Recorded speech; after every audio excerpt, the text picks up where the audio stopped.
Back to our long-term plan sessions. We are on our workshop of 18th of October and we are discussing our proposals to go into the consultation document. We've had our first day on this yesterday. This will be our second day, and as there is a number of proposals, we want to make sure we get them right. So we're also going to propose a new day for next week to finish off some of the remaining proposals as to not have to rush through them today. So first up joining us is Rob Pikethley, and I'll hand over to him. And before we start the workshop today, I'll just ask Councillor Kaifong if she could please open us up with the karakia. Morena koutou, ki e noi tātou. Tūtaua mai I ronga, tūtaua mai I raro, tūtaua mai I roto, tūtaua mai waho.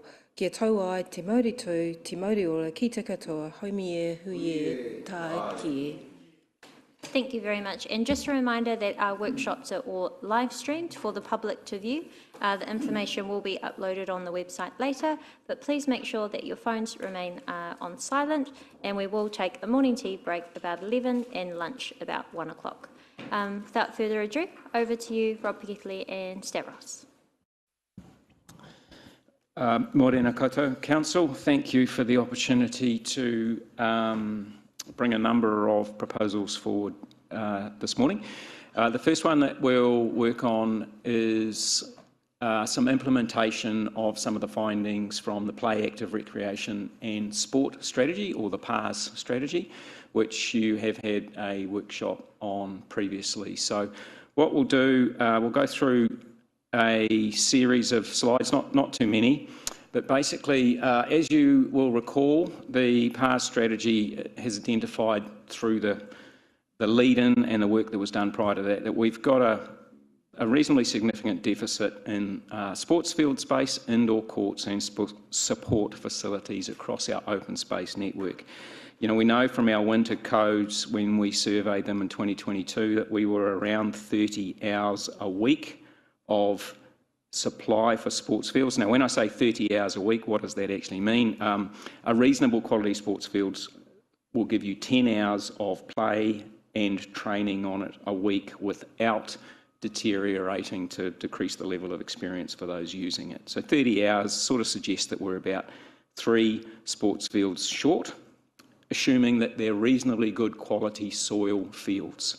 And one of the things about our fields too is we know that we have a number of fields that are poor quality, and so a place like Puringa Park, you know, some of the fields at that park couldn't really handle 10 hours a week without having to close fields reasonably frequently during the winter because of the poor condition that they are in. So we're currently sitting at around 30 hours deficit at the moment, and moving forward to 2033, we would expect that deficit to potentially grow to as much as 90 hours. Now, when we did the supply and demand in 2022, and we identified those 30 hours deficit, we've already had a 10% increase in our winter codes between 2022 and 2023. So again, you know, team sports in the winter time are certainly growing, and events like Women's World Cup and things like that, you know, have contributed to the growth in sports, which is fantastic, because there's all those benefits that come from people running around, staying fit and active and healthy, all the individual and community benefits that are associated with them. With our indoor courts, we know that we've got a deficit of around 4 indoor courts at the moment. Basketball is the most popular team sport in Rotorua at the moment. We have, you know, the numbers of basketball players being able to participate in indoor basketball has been capped since about the year 2000, because we simply don't have enough indoor court space in Rotorua to fit the number of people who want to play in. We've got sports like futsal and things like that as well that have been crying out for more indoor court space, so we have a deficit there. And then we've also identified through the PARS that support facilities in our open spaces, we are reasonably providing a low level of service, and we've identified things like accessibility improvements, shade, you know, furniture that encourages people to use our open space and increase participation have been required as well. So through that, we've got a current deficit as well as future growth requirements. So how do we make an attempt to deal with some of this?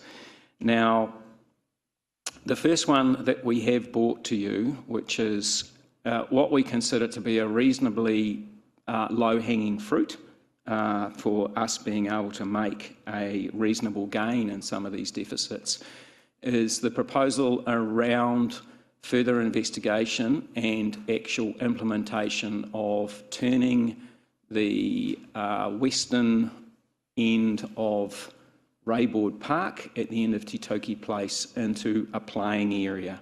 So at the moment, that area has been used over a period of time for fill that was taken from the netball court extension and a few other areas like that, and it's basically just been left as a reasonably uncared for piece of open space. So we have had a feasibility piece of work done on that has had a look at, okay, what could happen here if we were able to flatten it out and use it for sports fields. And it has the capacity for at least 2 fields, 2 full-size fields. So we have gone from that initial feasibility piece of work to a more detailed investigation to understand what would be fully required and the best field layouts for Rayboard Park, because Rayboard Park currently services football in the winter and Ripper Rugby. Ripper Rugby have smaller fields, and so extra space, you could potentially, if you're trying to put a big square in a piece of extra space versus a whole lot of little squares in a piece of extra space, there's combinations of how you can fit things in. And so we're getting an orientation piece of work done to actually look what would be the best layout for fields to use Titoki Place to its maximum or its optimum potential for winter sports, while also working in around the fact that there are summer sports that happen on Rayboard Park that have concrete cricket pitches. So if we try and move things around, we can't have a winter football field or a winter Ripper Rugby field that runs across a concrete cricket pitch. The cricket pitches need to be located between the field boundaries.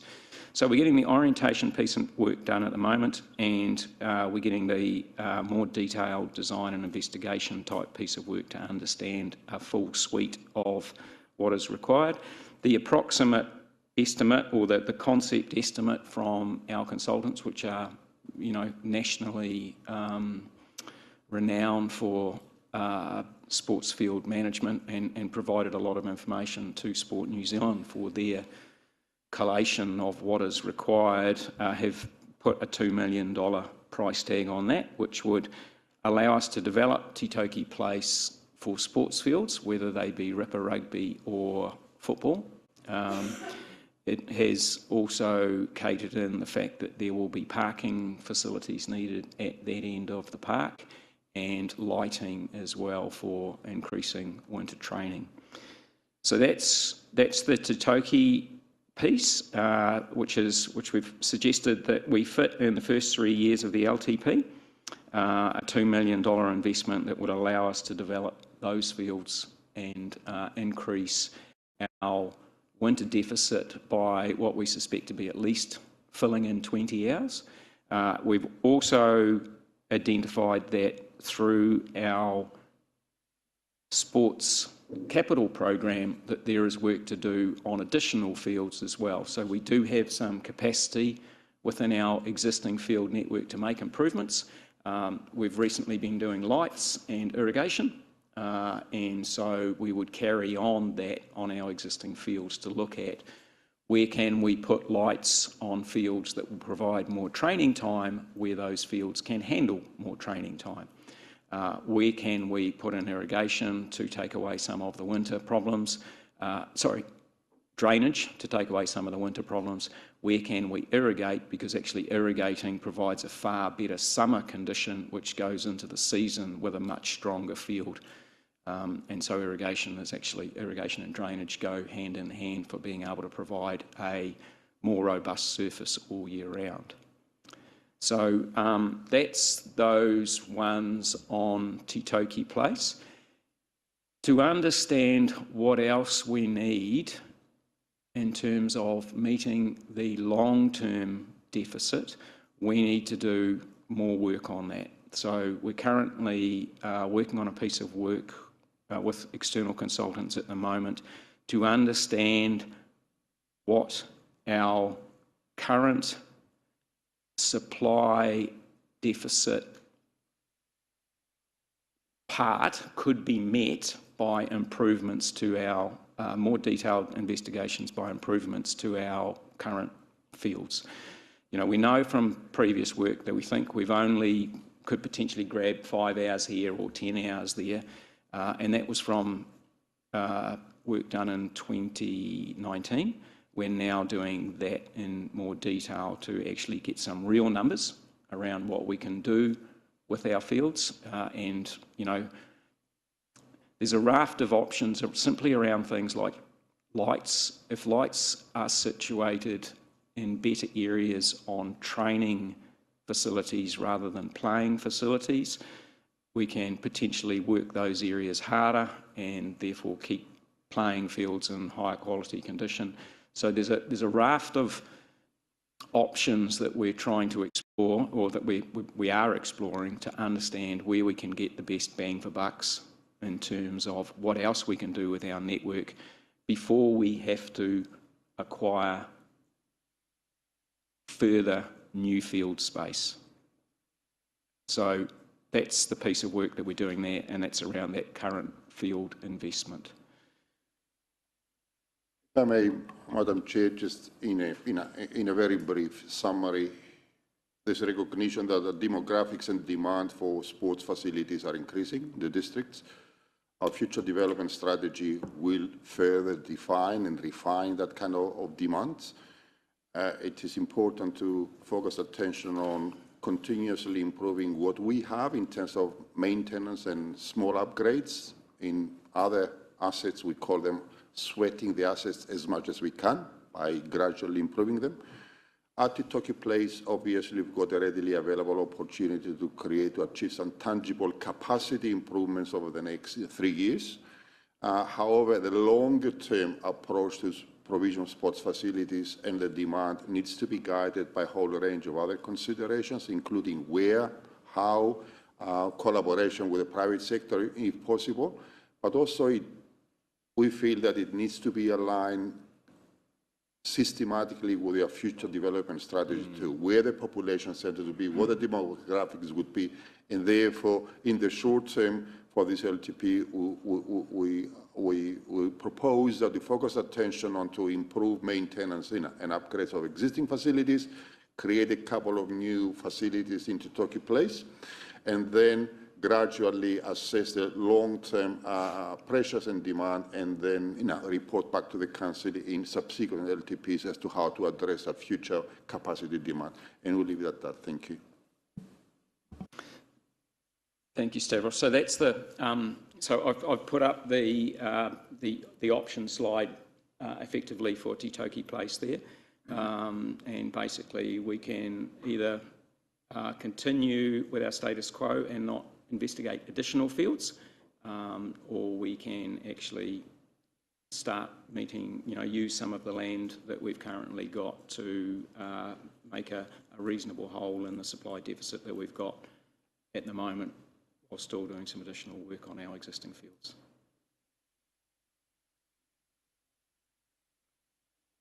Thank you very much. Any questions? Councillor Lee. Thank you.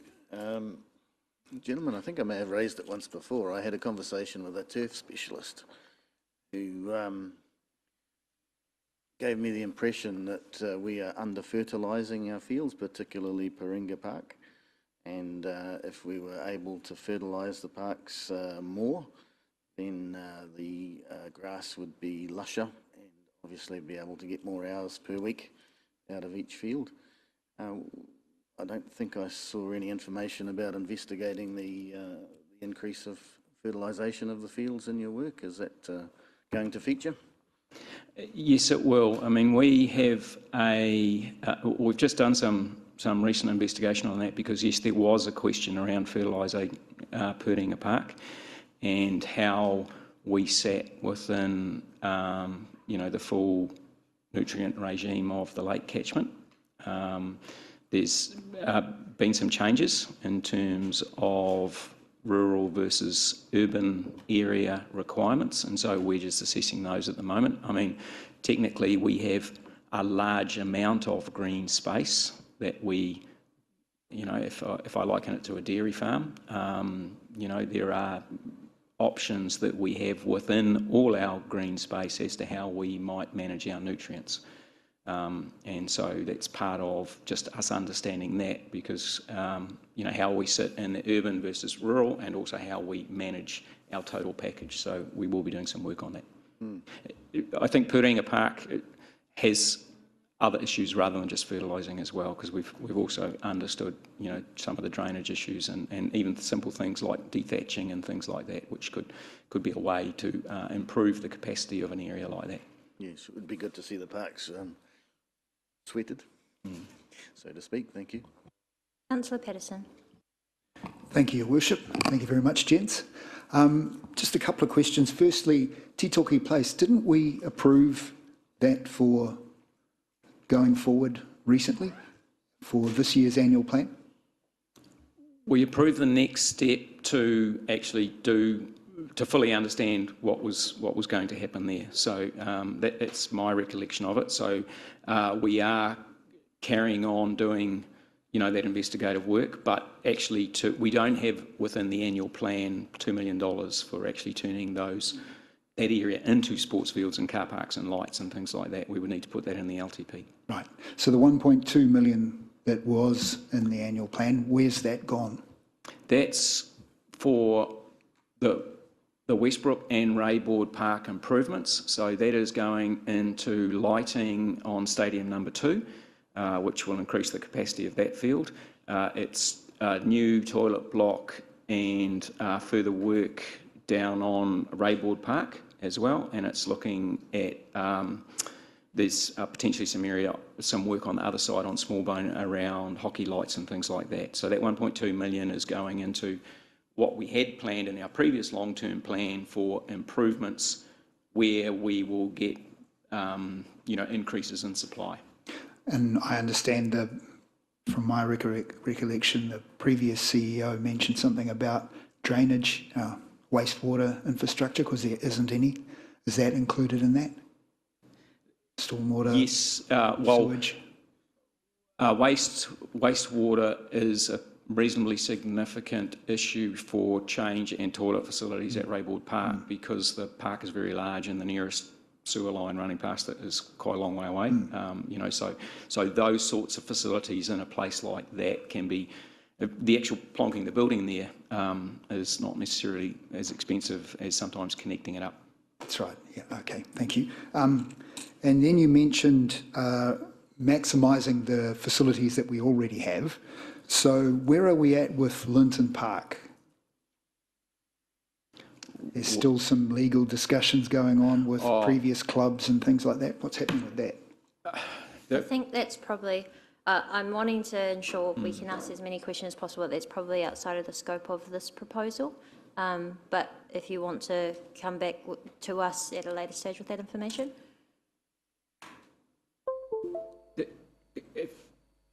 If I may, the Linton Park is a lease issue. It's not actually affecting sports field use. So it's still being used? The fields are still being used. Great. Okay, yes. Cool. And lastly, there were some other points raised as part of our LTB deliberations about alternative sites, expanding the use of Puarenga Park with potentially working with the football clubs. They had a plan to use the old BMX track for AstroTurf, and they were willing to find financial partners to fund that. And then the other one was actually a submission made in the 2021 LTP about utilising the old goat track, as it was called, the disused 9-hole golf course at the lakefront, as extra sports fields. Has any consideration been given to that? We're working with the football clubs on best options for them. Puringa Park is an area that needs more work to understand just what its capacity is, and we know that it's a very harsh environment even for BMX tracks that were there, so the feasibility of synthetic surfaces there we need to understand that better before we would pursue that. But they've also expressed quite an interest in if we can increase our capacity at Titoki Place, then we can, potentially create a 4 football field sized complex, which also is very attractive for potential club-based activities. So we're working with them on the whole package. Excellent, thank you. Councillor Waru, followed by Councillor Maxwell. Tēnā koe te manukura. Just quickly, kia ora Rob, kia ora Stavros. My question is, at the end of that statement there, sports fields adding plus or minus, what does that mean? Was that just... Oh, sorry. Adding, that plus minus is approximately 20 hours. Okay. Yeah. Kia ora, thank you. You've got the right symbol. And seeing as we're here to put forward our preference, my preference is number 2. Kia ora. Thank you. Councillor Maxwell. Thank you. Thank you, Rob. I can recall when we purchased Titoki Place many years ago, and we had high hopes. Just checking, is your mic on? I'll get closer. And we had high hopes for utilising there, and I think it's very good what you've come forward with what we'd like to do at Titoki Place. I'm supportive of option 2, but a couple of other questions. When you touched on Kāringa Park, really it's much, much better now than what it was years ago, but there is still a water table problem, isn't there, with Lake Rotorua? Yes, thank you, Councillor. Yeah, I mean, Kāringa Park is not too different from Kūrau Park, which is not too different from Puringa Park, in that, quite a bit of the historic open spaces that the city has acquired are very low-lying and have drainage issues, and they are significant areas of green space, but their ability to cater with 20 plus hours a week of field use of kids and adults running around in football boots and rugby boots just doesn't, they're not the ideal places for parks. And the final question that I have is, in your last report to one of our standing committees, you touched on there really needs to be some things done out at Nongataha Way. Is it still on the radar in the next 10-year plan? Yes, we will need to look, and this is part of what Stavros was talking about, of understanding in conjunction with our future development strategy what those needs are for the longer term period. We know that Nongataha is a growth area, and there are things that we can do out there on existing park space at the moment to make some holes in the supply deficit. But as we get further out in the LTP, we will need to come back at a later stage with, okay, what is the requirements for a significant growth area like Nongataha? Thank you. And just finally, on the Titoki Place, I think it's ideal now because entrance into the place is good coming from the Fordlands area, and roading, everything around it is good. And when I think of an area, catchment area like Fordlands, that is going to be very good because there are transport issues for many of the young people from around there. I think that's ideal. Kia ora. Option 2, I support. Thank you. Well, we've had a proposal for option 2, which seems to have some support. Before I get an indication from the table, we have a question from Councillor Lee. Thank you. One very quickie. Seeing we're talking about fertiliser, could we get some feedback, please, on fertiliser across the sporting network? And if there are limitations on the use of it across the network, that obviously has a significant effect across the network. So be interested to know what's going on in that respect. Thank you. Okay, let's, we're not necessarily talking about fertiliser, but I'm sure the staff will bring you back some further information on that. So we have the proposal, the option 2, investigate the creation of 2 new sports field and ancillary services at Titoki Place. Just having a look around the table, is there majority support for option 2? Yes. Thank you. Very strongly supported. Okay. Thank you, Rob. You can go with option 2. Thank you, Madam Chair. Move on to the next one that's come out of the PARS, which again is around some of our deficit issues. There's a lot of words on this slide, sorry, so I'll very quickly work through it, is our indoor court facilities. Now, as I mentioned earlier, we do have a deficit in this town of indoor courts, and when you compare us nationally, I can't quite remember the figure, but you know, the Sport New Zealand standard is X many courts per.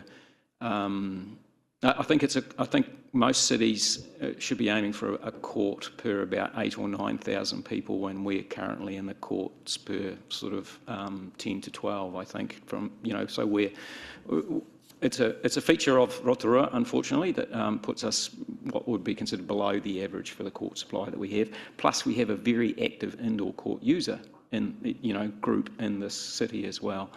Now, there are a number of options to increase indoor courts. We could work with partners to build some new courts, a brand new facility. There's a new facility that was just opened in Hawke's Bay, which is 6 courts at the cost of about 22 million, I think. So straight up, that's sort of what you'd expect to have paid in the previous 24 to 12 months, last to have built a 6-court facility. There are commercial buildings around town that could be repurposed for indoor court use as well. That if the building is fine and it hasn't got a whole pile of internal supporting holding it up in the wrong place, and timber floors can be provided, then there's options for that as well. Or there is even, in the PARS, identified reprioritising potentially a current facility. Now, our current facility, obviously, that's set up for indoor courts is the EEC. If the EEC was repurposed, it would potentially provide about another 5-court equivalents to the Rotorua picture. Of course, we know the EEC has a convention function as well, so clearly if that was reprioritised, there would be ongoing consequences on council in terms of revenue and benefits to the city and all that sort of stuff. So really, in terms of the indoor court facility position, we don't know enough yet to put any significant investment pictures in the LTP. That would be our view. We know that Rotorua Basketball have currently applied for external funding for feasibility work to investigate a new court building option.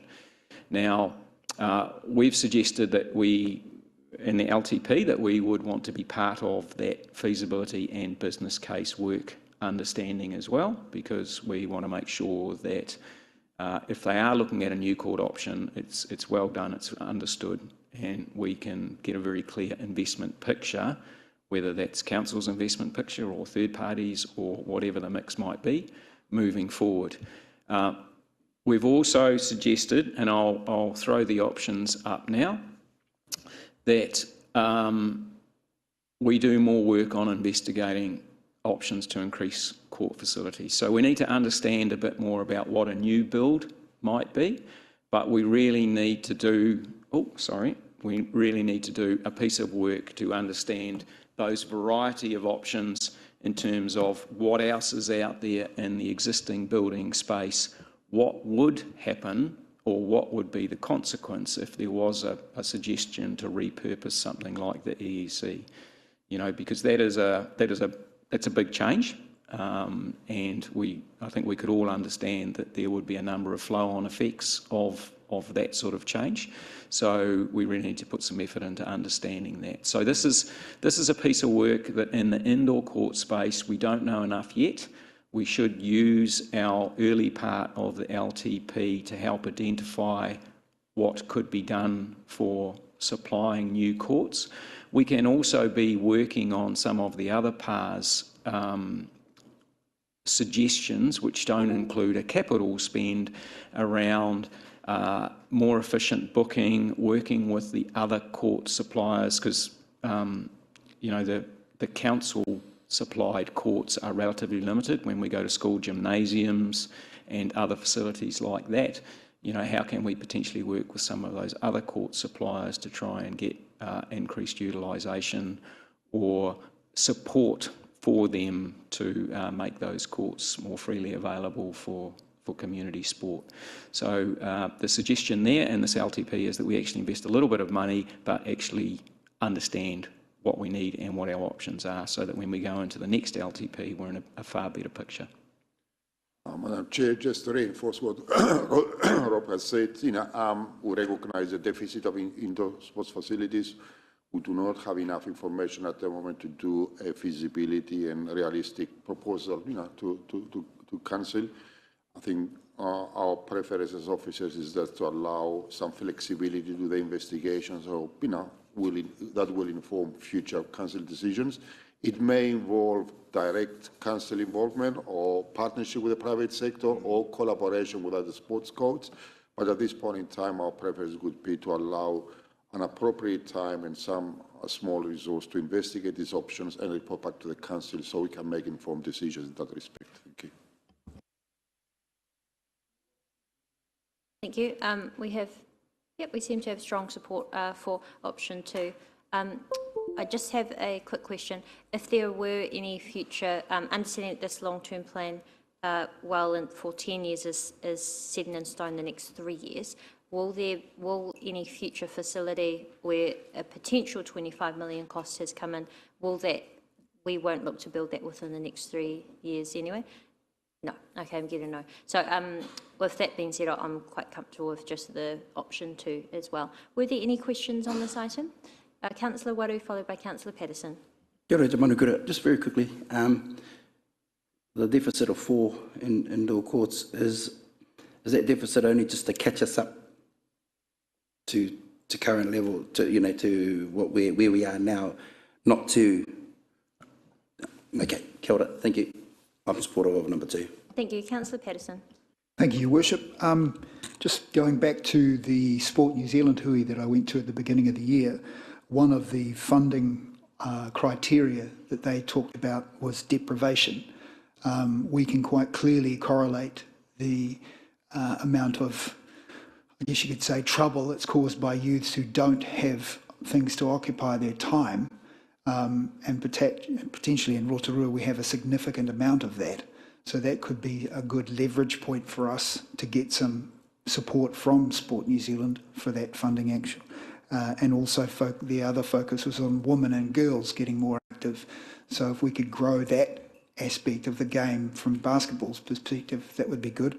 And the other one was at the LGNZ conference, MOE was actually mentioned as a significant partner in one of the other council's recent developments of a very similar type of sports centre. So are we looking at working with partnerships with them for funding? My understanding of MOE involvement is where there's the ability for education use as well. So generally they're tied in with schools. We haven't investigated that yet, but I mean that's part of that piece of work to understand what those options are, especially if we've got a growth area that MOE are also looking at as well. Then what are the options there? Certainly, it makes perfect sense. Thank you. I'd be supportive of option 2. Thank you, Councillor Maxwell. And thank you, Rob, for the report. And I too support option 2. Can I ask, when I support sports in there as well as the conventions and the conferences, because that brings in the much needed revenue to help our sport. But I agree with you, basketball has just grown and it has lifted Rotorua. And touching on what Don said about deprivation, we are actually successfully doing well at national tournaments because those young people are getting a chance to show their skills. I proudly talk about Rua Mata, Te Kuro, Te Koutu. They are proving that.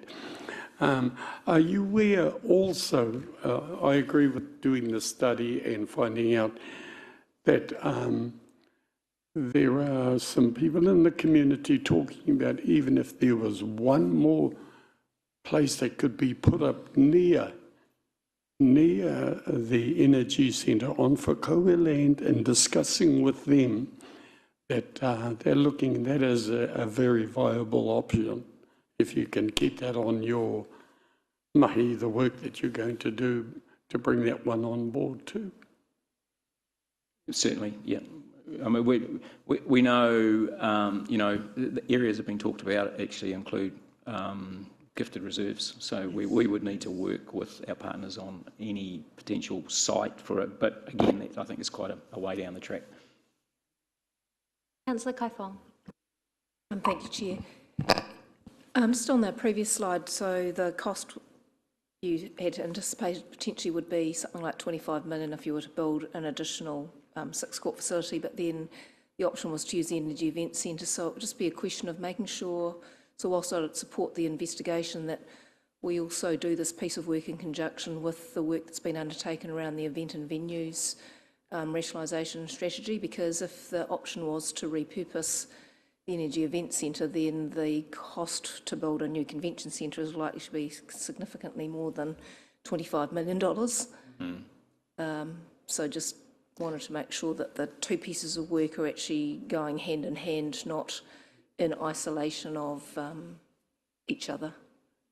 No, and that's why we've suggested, you know, year one, the idea of the first investment, which it's not only council, you know, there are other funders who will be investing in the feasibility and business case work for a new facility. So we clearly understand what a new facility might be, how cost, how it might work, you know, how it might operate and all that sort of stuff. And then once we've got that information, then we do that same piece of work about, okay, what else is there and what other consequences, so that it would also be related to that piece of work you're talking about, so that it could fully evaluate, you know, actually what is the consequence of reprioritising something we have, so that, you know, that all that other benefit of that work from the destination work can be incorporated in that. Thanks. Thank you. Well, we clearly have support for option 2. I just have a question as well in terms of investigating the options. Would that also include investigating options in private facilities such as schools? So, you know, one of the best sports facilities that we do have is actually Rotorua Girls High School, of which social netball's played out of, and they, you know, it's especially in our sports drome, to be very honest. So whether that's an option in the short term, because if we do have a deficit, we don't want to wait 3 years before our children can play basketball if they wish to and not be capped by the amount of facilities that are available. The schools were included in our supply understanding, so yes, that has been done. And of course, the availability of that is dependent upon those private suppliers as well. And there are, like you say, there are options to work with those suppliers on how, what might be other benefits to them of public support. Thank you. And on that basis, is there a potential to, within the next 3 years, so may need to be highlighted in the long-term plan, to actually provide partnership funding to those facilities to come up to scratch, given that they may be used for an alternative purpose of public sport? And, you know, I think of other schools like Western Heights High School or Lakes High School, and for those communities, if we were to give them $1 million, their facility would be, you know, far improved, but the infrastructure is already there, including bathrooms, changing rooms, as opposed to a $25 million new build. I do understand as well that Sunset Primary School, when there wasn't a park in that entire area, council partnered with others to provide a new playground at Sunset Primary School to be accessible to the public. So it has happened before, and I just wonder if that is the case and we identify that with a little bit of funding we could upgrade and improve a facility, how that would fit into the long-term plan, so not wanting to miss that opportunity, or is there budgets available and operational that we could look at for annual plans coming up? We haven't built any of that into a long-term plan picture, you know, apart from the investigation. So we haven't considered a direct public investment in a private facility to get more public use out of it. I would have to probably discuss with others how that might work if it was to be explored further. I think, if I could, Your Worship, I think the purpose of that investigate options, including all the things you have outlined at the moment, it's to give us the right level of information so can always come back to the council either during the LTP or in the next LTP, to do that. And you are all right in your commentary in that there are lots of possibilities and lots of risks to collaborate, explore possibilities with co-funding, private sector, public sector, and so on. But I think we don't have all the answers at the moment, and I think it's quite important to focus attention in getting these answers, and that will inform your investment decisions at a later stage. Thank you very much. This will be an exciting project for the community. I do agree we need to get it right with a good plan, and a good plan will help us to seek further funding and work with others as well.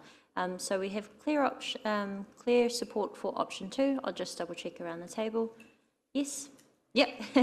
Very clear. Thank you. Option 2 it is. Thank you, Madam Chair. The next one, we're moving into some work around mountain biking, and actually Thomas is going to come up and take over this one.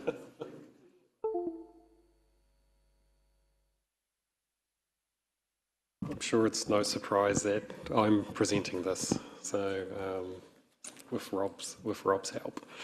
And for those that don't know, obviously I'm a very avid mountain biker, and particularly one of the proposal at the end is something that I've actually been quite heavily involved with, and been quite a strong supporter of. So with that, with regards to mountain biking, so obviously the Waka Forest is the major attraction and the major network within the Rotorua district. It has over 200 kilometres of trails in the forest, and it ranges from grade 1, which is the easiest that you can get, through to pro lines in particular. We've recently as well completed a project in conjunction with the National MB with regards to building a great ride around the forest, and it's a 33k loop that connects back onto the concrete footpath that brings you back down State Highway 5, and that's been built to a grade 2 national cycle standard, which is relatively easy and is pretty much as wide as a footpath, and has been designed and built to accommodate a whole wide range of users, but particularly very family friendly. And at the moment, that's the 5th most popular used national cycleway or great ride within New Zealand. So I guess to put it into context of when we talk about the Waka Forest, because I know not everyone mountain bikes, I guess this is a view of the trail network. So at the top, it is bordered by Lake Tikitapu and Lake Rotorua. Into the left-hand side of the map, it sits above Te Tukarangi, or commonly known as the Redwoods, and it is bordered on the bottom of the map with regards to State Highway 5. Most of the network is, and sort of originally started out at Waipa, which is why that is the main hub, and kind of branches out from there. It has a shuttle service within the forest that's run by Mountain Bike Rotorua, and we've obviously supported wider access by working with CNI and building Pūtakio Tawa with regards to the second hub out near Tikitapu. It's been built, I guess, over, and I think Councillor Brown probably has more knowledge on this, but probably over 20 years for a whole range of volunteers, Trails Trust, and all the rest. Yeah, even longer. So it's been a long evolution to get what we've currently got, and obviously elements get harvested and then elements get reinstated in new trails. So the network itself is considered, well, has been rated gold standard by the International Mountain Biking Association, and so the gold standard recognises that it caters for an incredibly wide range. It has good amenities, supporting amenities like toilets and water and those sorts of things, and the trails themselves are maintained at at a high quality. And in their recent comments were they consider it the best of the best worldwide. We've also previously talked at a recent independent report that mountain biking contributes $140 million to Rotorua's economy, in particular from the visitor perspective. And mountain biking is seen as a significant attraction for our visitors, but also it's incredibly popular with locals. And I think last count 7,500 locals, or about 15% of our population, actually actively participate in mountain biking. And during a recent survey of visitors, 44% of them surveyed associated Rotorua with the first thing with regards to mountain biking. In recent years, you'll see probably a growing network of mountain biking networks and parks around New Zealand. We've obviously got strong competition from Queenstown, which has a completely different offering, but we have seen, obviously, Taupo's one got damaged recently in Cyclone Gabrielle, or Hail, it was Gabrielle. Cougar Park in Tokoroa has appeared.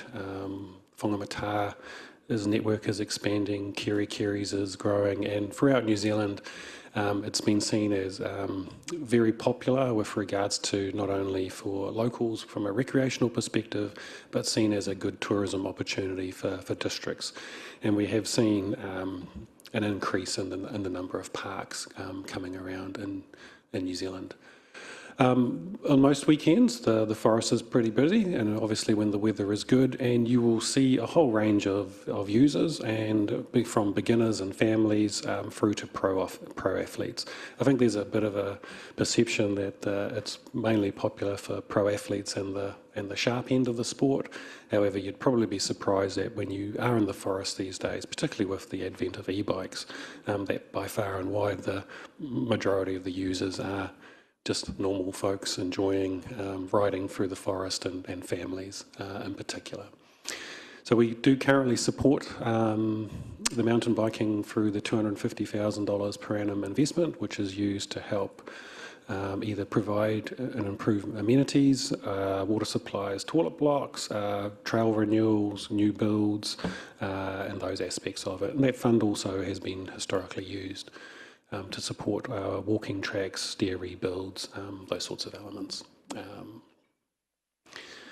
So I guess why is it important? So within the report, and I guess why are other territorial authorities so actively involved in this space as well? So within Rotorua, as I said, 5,500 local participants, but we draw close to 120,000 overnight visitors. In addition to that, 32,000 day trippers. So this data was from 2021.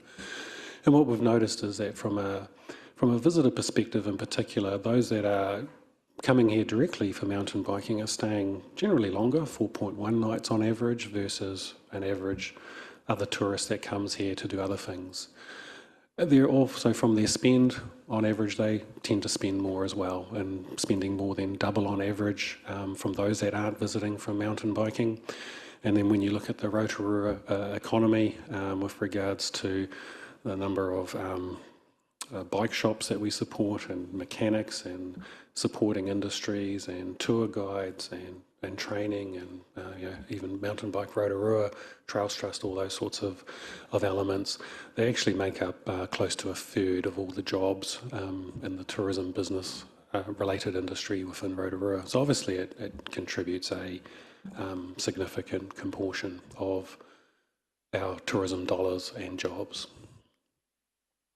So the forest loop itself has proven to be incredibly popular since it was completed, and more people are now starting to understand it, and how easy it is to access, and how easy it is from a user-friendly experience to use.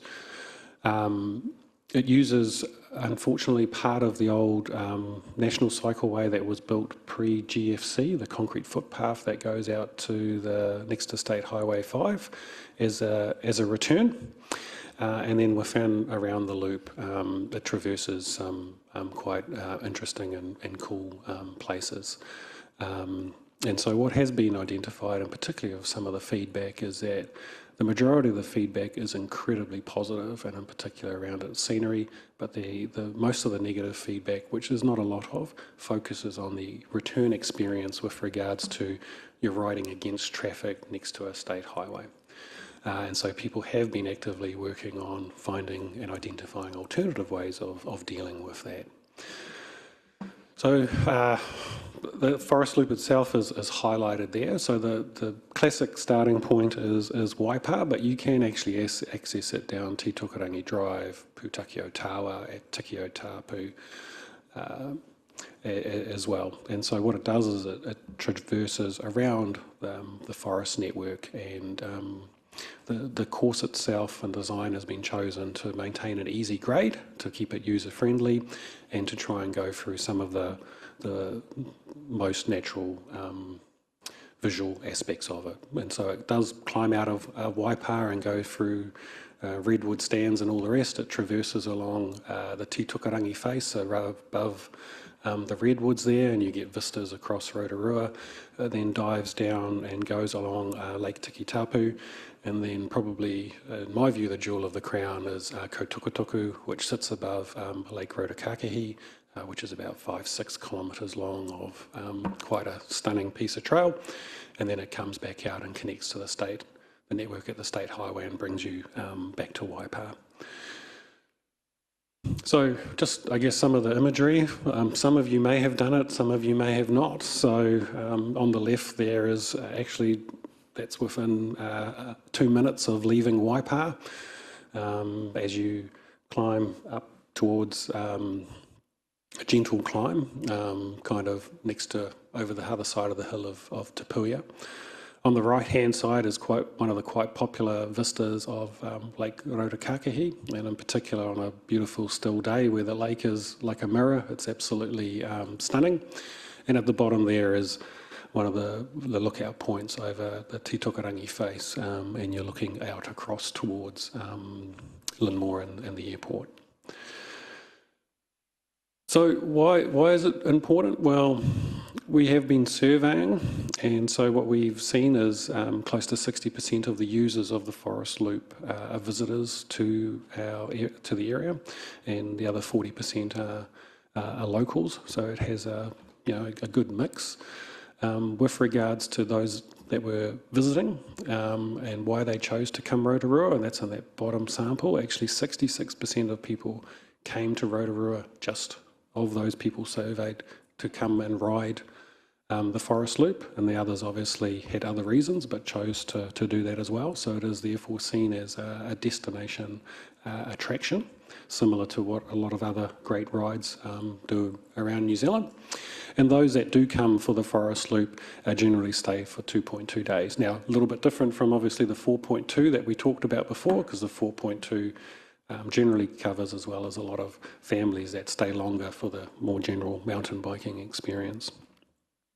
And with regards to the feedback, you'll see there stunning scenery, good trail design, great overall experience, well-maintained trails, easy trail grade, good amenities. And so those are all the things that we were targeting when obviously the trail was designed, and with regards to targeting the audience.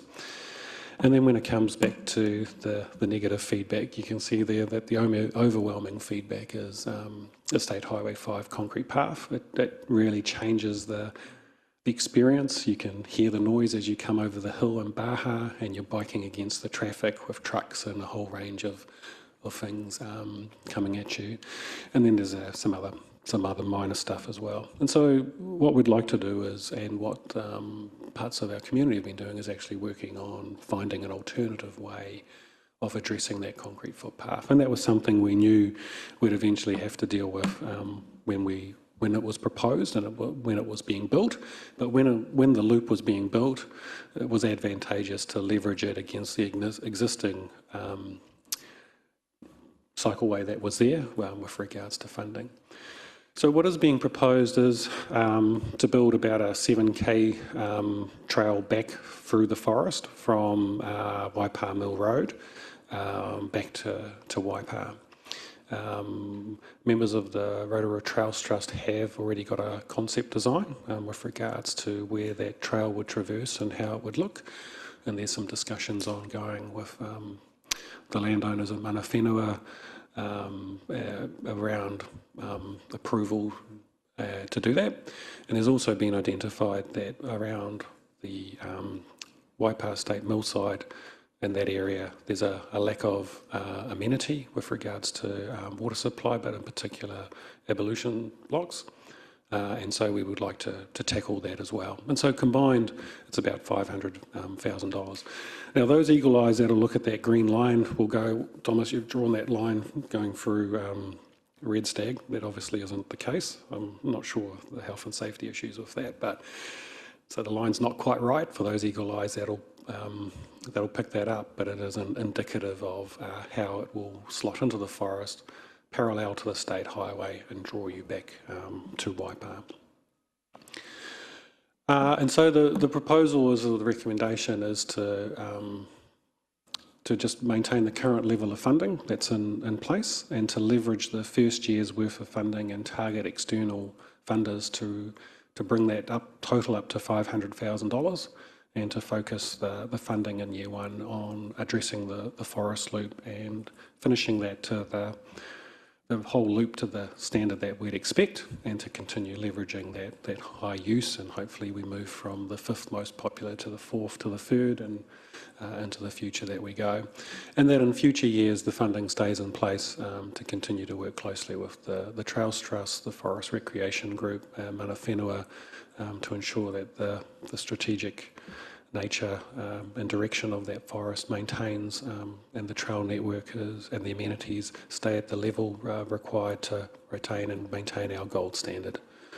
So with that, I'm happy to answer any questions you may have. Councillor Lee. Thank you, Madam Chair. Thomas, this mountain biking came up in the annual plan, of course, and I'm kind of going to repeat some of what I said then, but I can't get my head around the fact that mountain biking is free to Aucklanders who spend $5,000, $10,000, $15,000 on a bike. I should say I absolutely take my hat off to the mountain bike community. Councillor Lee, for sorry, what could they've you just created. move the mic closer? We can't hear you very well.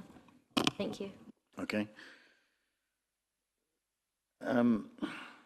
I take my hat off to what the mountain biking community have done. It's absolutely fantastic. Just as the Springfield golf community did in going back to the 1940s, for example.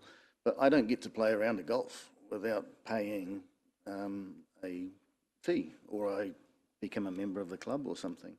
Has there been any work to explore how we can make this mountain biking juggernaut, which is absolutely fantastic, self-funding?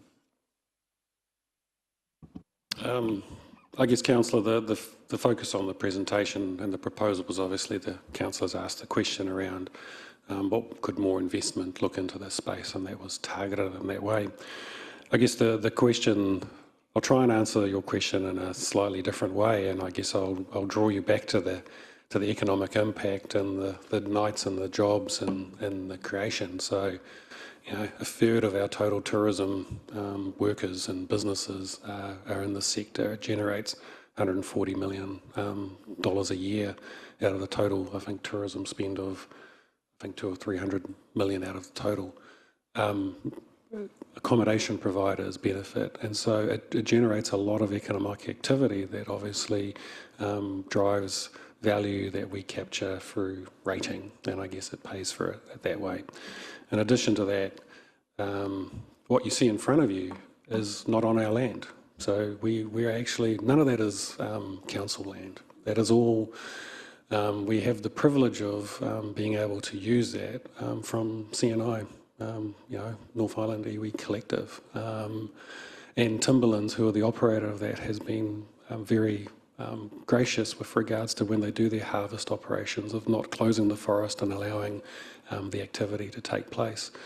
And so from that perspective, while we've explored car parking charging, again, neither of those car parks are on our land, and therefore we'd have to have discussions with either CNI or Red Stag with regards to that. Struggle to understand how we could introduce a charging mechanism on something that has been a wonderful asset that not only our locals use from a recreational perspective, but drives significant economic activity. And it's all done on land that's not council-owned. Yeah, I get all that. And Councillor Donaldson, in his submission, former Councillor Donaldson, listed 30 businesses in Rotorua that benefit from the mountain biking industry. It's a huge contributor, I get it. I mean, there's got to be options such as can those businesses get naming rights on tracks or provide some sort of sponsorship? I don't know. It's I just can't fathom that such a wonderful sport that is enjoyed by people who aren't short of $1 can't contribute to the sport that they love. And I guess a lot of those participants do donate and are members of the Rotorua Trails Trust, and the Rotorua Trails Trust is, with regards to harnessing the volunteers, and in particular does the majority of the work with regards to the maintenance of the trail network and so forth. And so from a volunteer and from a visitor user perspective, with regards to those membership fees and donations, they're actually picking up the bulk of the work. What we're doing is we're actually just supporting that and helping them leverage what we do to contribute, because what we are talking about is actually quite a small amount in comparison to the in-kind and the donations that other people do. Thank you. Councillor Maxwell. Thank you, Madam Mayor. Thomas, thank you very much for your presentation. Fortunately for me, I get a lot of my information about this. This is one of Rotorua's most iconic events, one of the best in the country.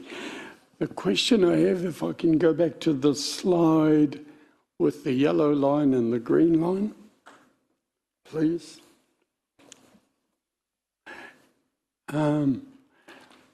Just a couple of quick questions on that. Does the yellow line go one way that way and the green line one way back? So the majority of the forest loop is designed to be one way, and that was because from a safety perspective and a user experience, the concrete footpath is two-way, and so not only are you riding against cars coming the other way, but also riders, and that does cause challenges. The proposed return back through the forest will be one way, like pretty much 90% of that loop. And a further question, so the yellow line that way is the most safest way for the riders going that way? The yellow is the fastest, but it's from a user experience not well loved. Yep. Now, like I said before, this is one of the most iconic events on our calendar here in Rotorua, and I acknowledge the huge volunteers that you have. We have a beautiful BMX facility that's been built out there. It complements everything around there. I see the huge benefits for our area. What I also want to add is it's been going over 20 or maybe even longer, 20 more years. Little did I realise that we would have a club formed for mountain biking from one of our tribes. And Tūhaurangi have their own setup. And I think that's all because success brings success. We have world champions from home here participating in this event. So thank you for answering those questions, as well as my strong support for what you guys are doing.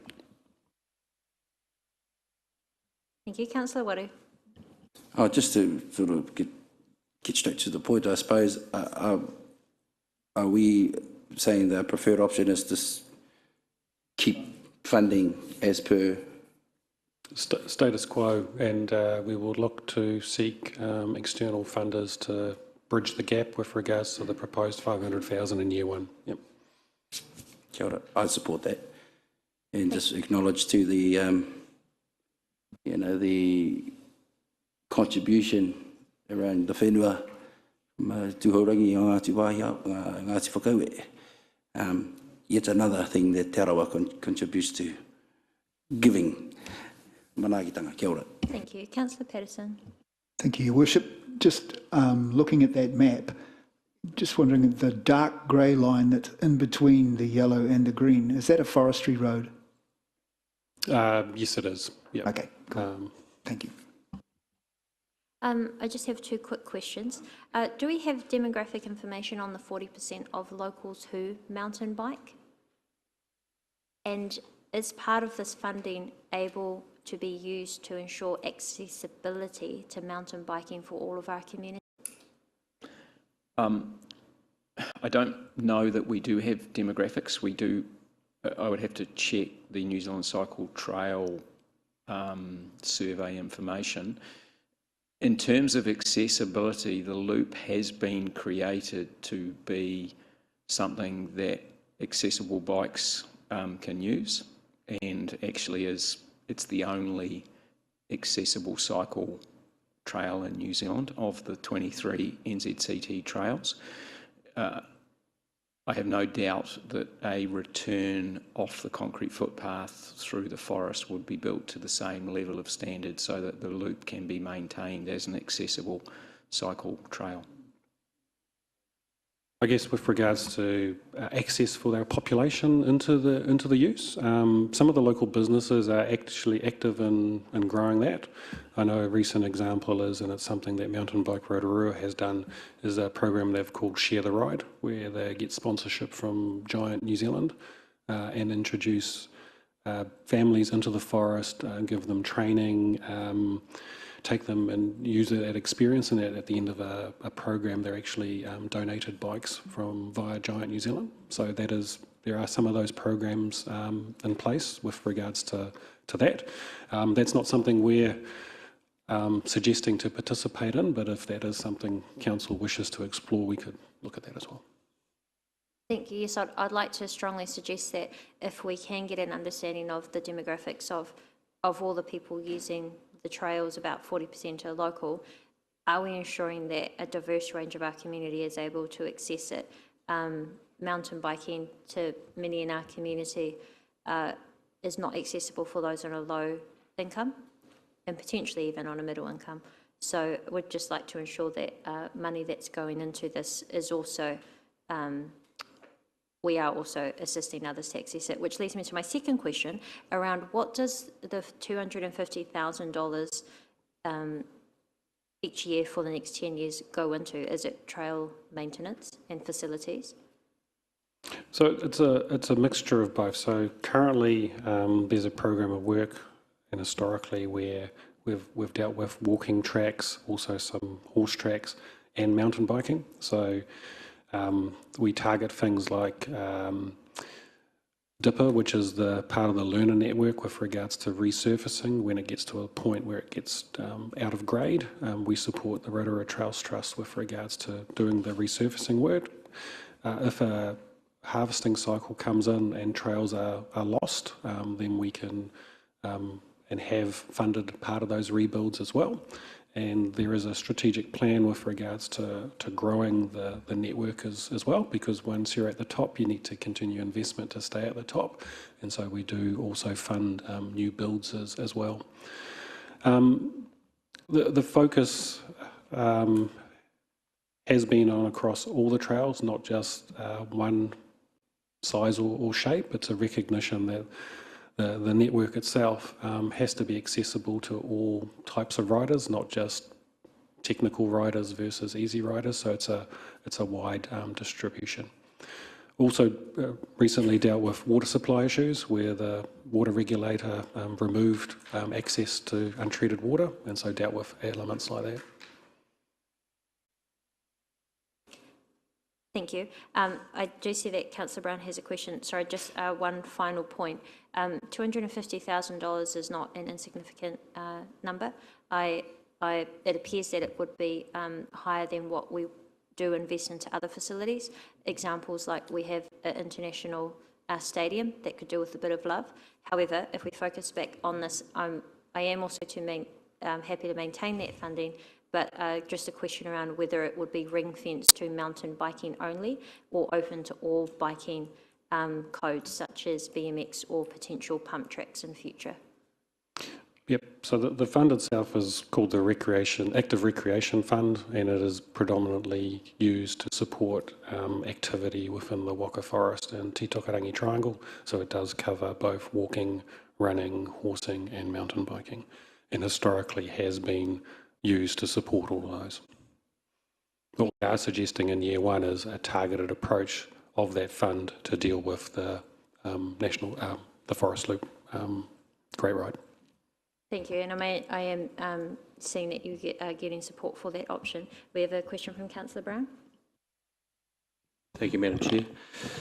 Do you have an idea of how many volunteer hours go into the trail network? I think they keep a record of that, don't they? There is from working bees and things like that. I don't think there is from trail champions. I can investigate that, but I would suggest it's thousands a year. I think it would be good for councillors to understand the volunteer effort that goes into maintaining the network. It's not just council. And I don't recall, well, I was president of the Mountain Bike Club when we got Rotorua Lakes Council to contribute, and that was 15 years ago. For the first 15 years or 20 years of the trail network development, it was done entirely by volunteers, and when Rotorua Lakes Council stepped up, it was $20,000 a year. So I realise the commitment from council has grown over the years, but so has the facility. I think the other thing that we maybe struggle to understand is the sheer scale of the network, 200 kilometres. If you don't really take that in and just don't think about it, that's a massive network that requires a lot of work. The other thing, sorry, one other question. We left $250,000 into the annual plan. Where did you spend that money? You talked about a toilet facility out at, did that happen? Yeah, so part of it, sorry, as Rob, has been used to refurbish the downhill jumps track, and the other portion of it hasn't been utilised yet. There's a series of work. Well, actually, Rob, you probably answer this one. We have the toilet being constructed or being prepared, so there's going to be a toilet facility up in the mid-right image that you're looking at there. I went to that slide because that list of little words down the side is all the tracks. You know, so when Councillor Brown was talking about the network, that's actually what's there. So that fund, that 250 this year, yes, we've got toilet blocks, we've got resurfacing of jumps track and also some of the other tracks in it. I know there's been some enhancement on some of the walking tracks as well, some more steps on some of the full circuit work. And I think there might be a little bit going into some of the furniture at Waipa. Thank you. And just for clarity, because I did have the question, so that's the 250,000. It's just 250,000 a year, and the annual plan one was just that 250,000 for that year. Thank you for clarifying. So I'll just double check, is there support for this to maintain funding at current levels with the focus on the first year going into this? Wait, we'll bring it up. Thank you. And we'll leverage the first year's funding to complete the forest loop and supporting amenities. Yep. Yep, all those in favour? Strong support. Thank you very much. Sorry, and we've just got a comment from Councillor Brown, and then what I suggest is actually we take our morning tea break now. I'd just like to say, thank you, councillors, for supporting this, because it's obviously close to my heart, but one of the things that I think we struggle with in this town is attracting talent. And that's happened for a long time, but before COVID hit and we had these emergency housing issues, the forest was a lifestyle choice that attracted doctors, nurses, scientists, and I think we're back to struggling to attract talent into our town, and I've heard about a couple of businesses really struggling to get people to work for them, and we've got work to do on reputational damage, but I think once we get the city back to where we want it to be, the forest goes back to being attractive for talent. So it's not just about mountain bikers, there's a whole layer of economic development that hinges off us doing a great job and mana whenua being gracious enough to allow us to use that land. So I think it's a great thing. But there you go, little sermon for you. Thank you. Thank you. Councillor Lee? Thank you, Madam Chair. Just responding to Councillor Brown, I do understand all of those elements.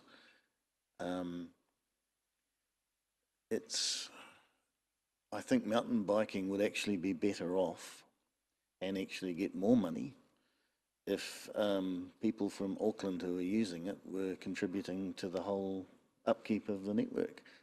To me, it's a brilliant industry has been created, and it's been nurtured by council and it's been nurtured by volunteers. At what point is it time to fly the nest? And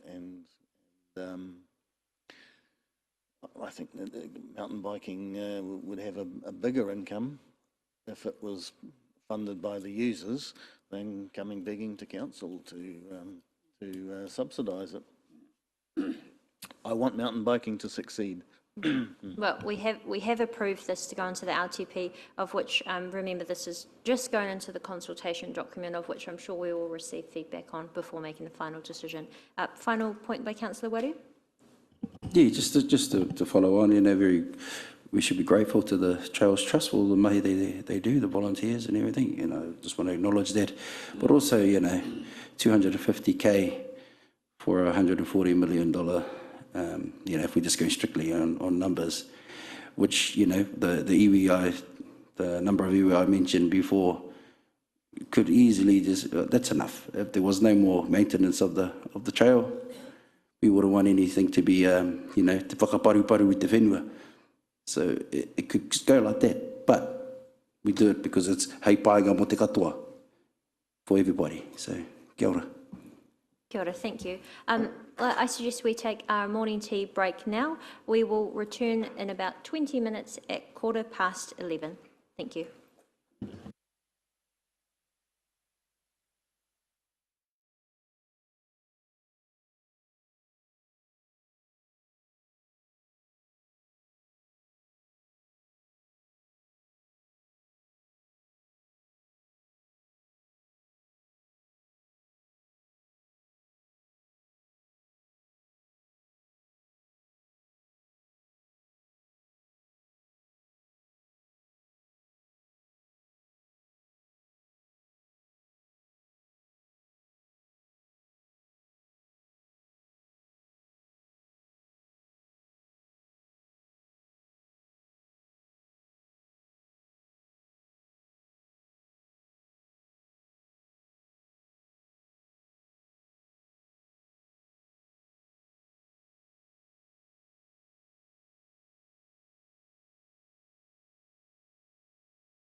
Thank you, Madam Chair. Can I sort of start a little bit of a preamble on that, on this proposal?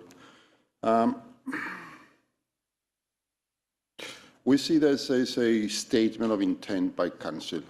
Fully aware that elected members have stated many times their strong desire to be good stewards of our environment, and I can list a whole host of programs and projects we are undertaking at the moment with your approval that aim to improve and protect our environment. Second question is that how do we know what the community's expectations are?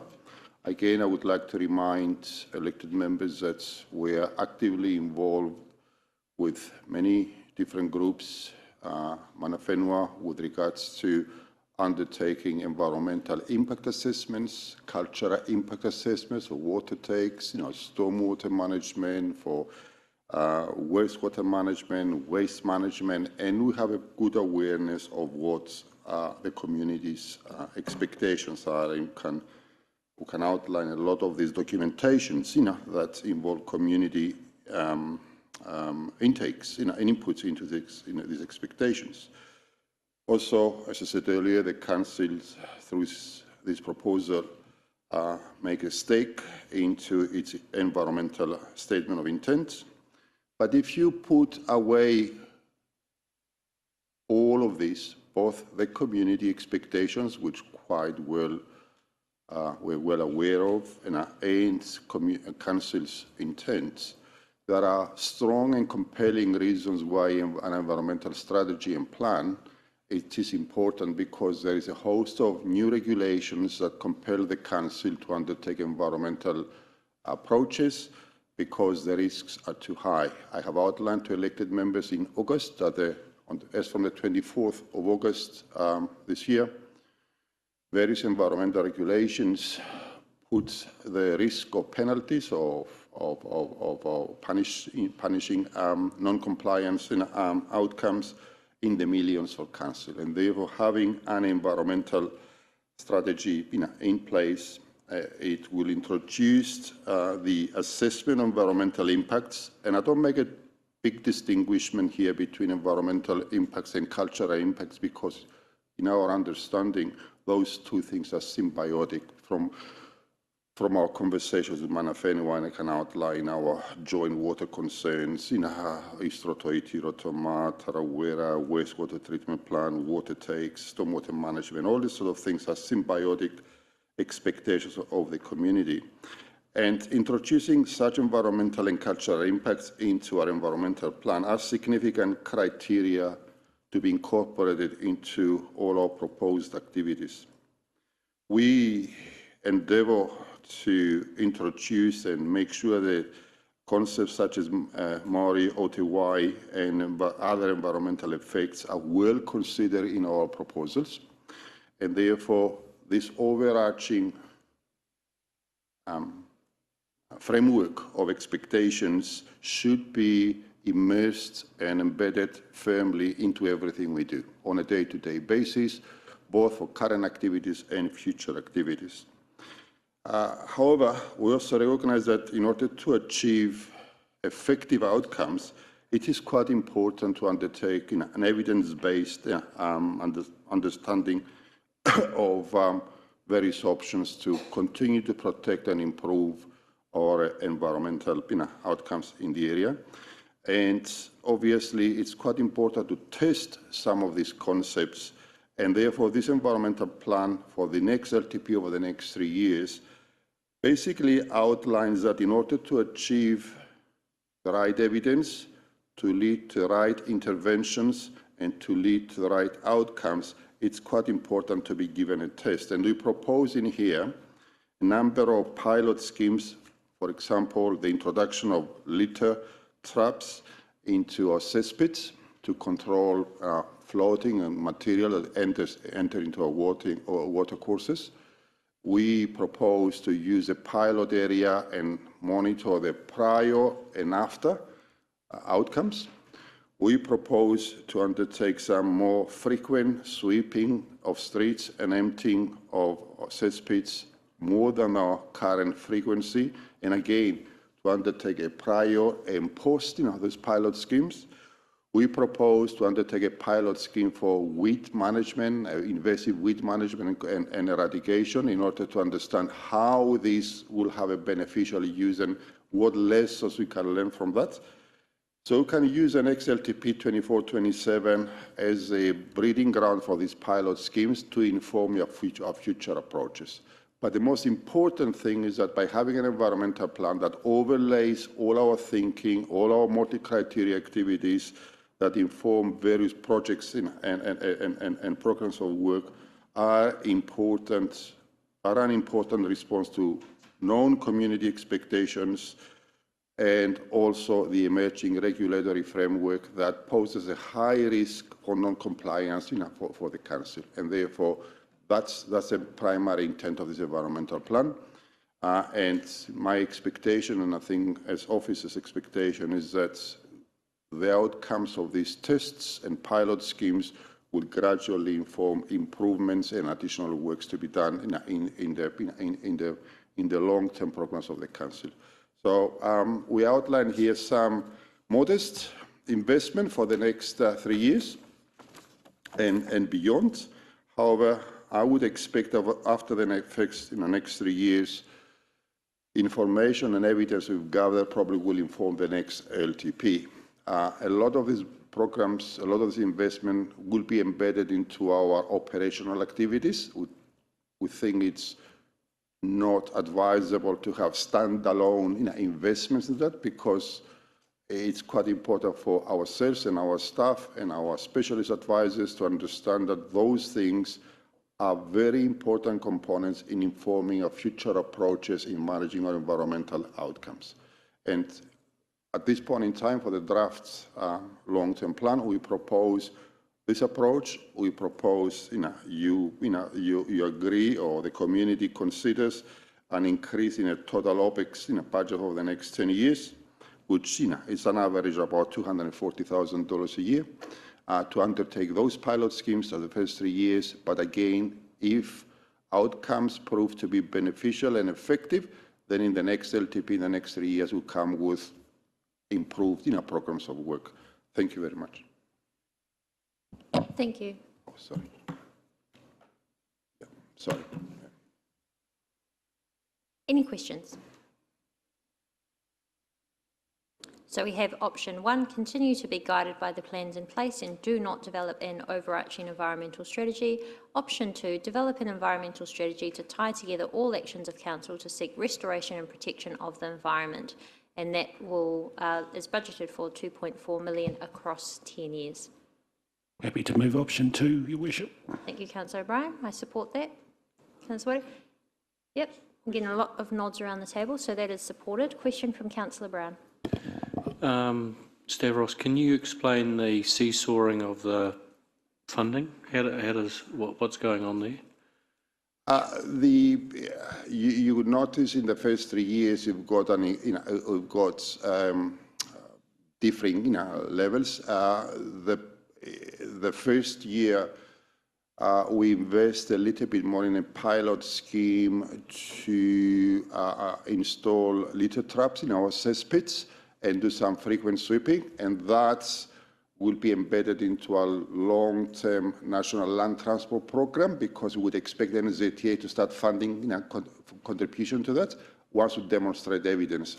And the next year is a bit less, because we would expect the NZTA will fund in support of that that contribution. And the third year, we anticipate that we will take a little bit more aggressive action in terms of some of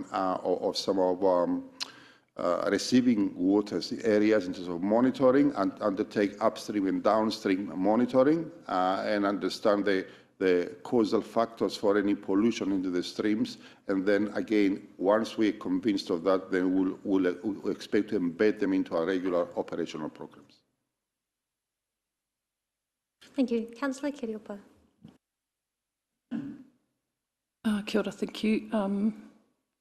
Just I'm kind of lost for words, but I'm just going to say a few things. The work that's being undertaken with iwi is consultation on business as usual. And so I'm just going to say that that is not environmental work that's already being undertaken. The aim is not to just adhere to regulations coming out of central government. I just want to say that. Te Mauri o Te Wai is not funding the band-aid at the bottom of the cliff. Stormwater and wastewater treatment, etc., is exactly that. We need to stop referring to those infrastructure BAU as Te Mauri o Te Wai or Te Mana o Te Wai. Te Mana o Te Wai means identifying issues at the source and the systems change required to deal with those. There's enough, I guess my main point is there is enough evidence that already exists. If you look at what Auckland City Council as one example, the initiatives that they're doing in the water space is based on evidence that we already know. So to say that we're going to put $2 million towards environmental works over the next 10 years, quite frankly, that's a joke. We're spending $2 million on 2 extra sports fields. So $2 million over the next 10 years. So all I've heard is that we're going to have a litter traps trial. Fine, frequent sweeping, more frequent sweeping of streets, that's business as usual. That's not an initiative. Weed management and eradication, we definitely need that. There's a pilot scheme you're suggesting, but the main point is we need to be aiming towards what some people I've heard, some of our council have referred to as a sponge city infrastructure, which is basically what I said from the time I came into council, biophilic, water sensitive city. That's what Rotorua, the aim should be. This idea of a modest investment until we have more evidence, I'm sorry, it just doesn't fly for me. We've got 2 options there. Obviously, we can only go with number 2 with this level of thinking, but I just don't believe it's acceptable. Thank you. Thank you, Councillor Kiriapa. I think I note, your comments. However, I'll go back into what I've said earlier.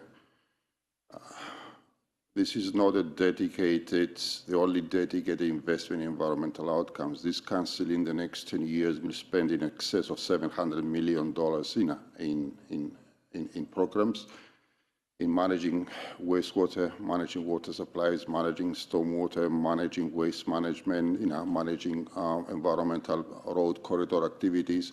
All those things are expected to contribute to environmental outcomes.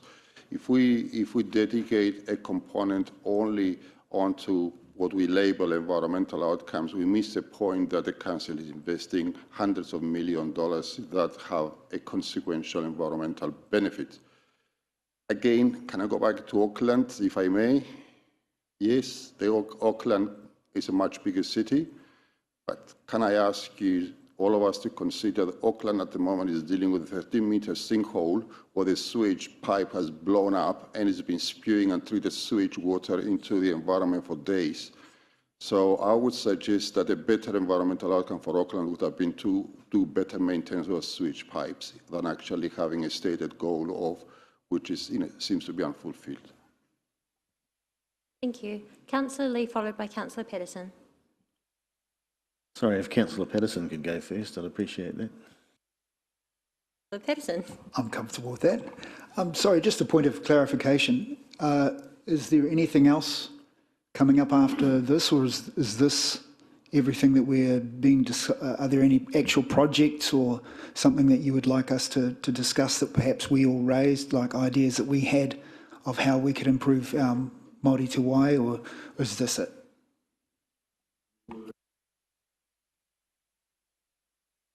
The infrastructure strategy for the next 30 years, you will receive the outcomes of the FOGO work.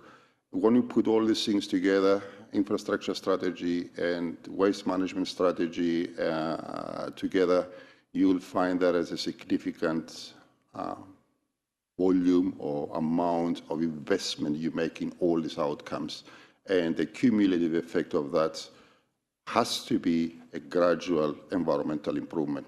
All these programs of work must and should contribute each one of their individual merits and on individual components towards better environmental outcomes. Excellent. One thing I was actually trying to get to was that we all talked about on numerous occasions that the Utahina is one of the key stormwater paths for the flow of stormwater in Rotorua, and that at the moment there are many choke points. There is a lot of weed and pest plants that are and blackberries, and that just the whole Utahina needs to be focused on as a project itself. Now, I'm not saying that we should be taking all of that responsibility, but surely it should be a priority for this council to be looking at our number one issue, which is the Utahina as far as the flooding threat goes. Nongata is kind of under control, not quite, but Utahina is our most serious.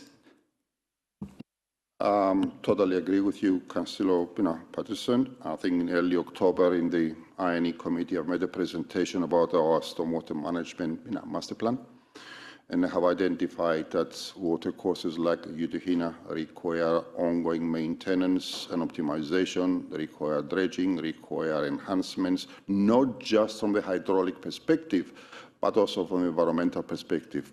You are absolutely right. If you walk up in the Utahina stream, you will find willows and fallen trees and side slips, and blockages, and siltation, and all these sort of things. And actually, this afternoon we're having our first, technical conversation with the Bay of Plenty Regional Council to outline those elements that need to be addressed. On the 27th of October, we're starting the first joint working technical group between the Regional Council, the TRO Lakes Trust, and ourselves, to consider the climate change effects and the impacts on our receiving environment.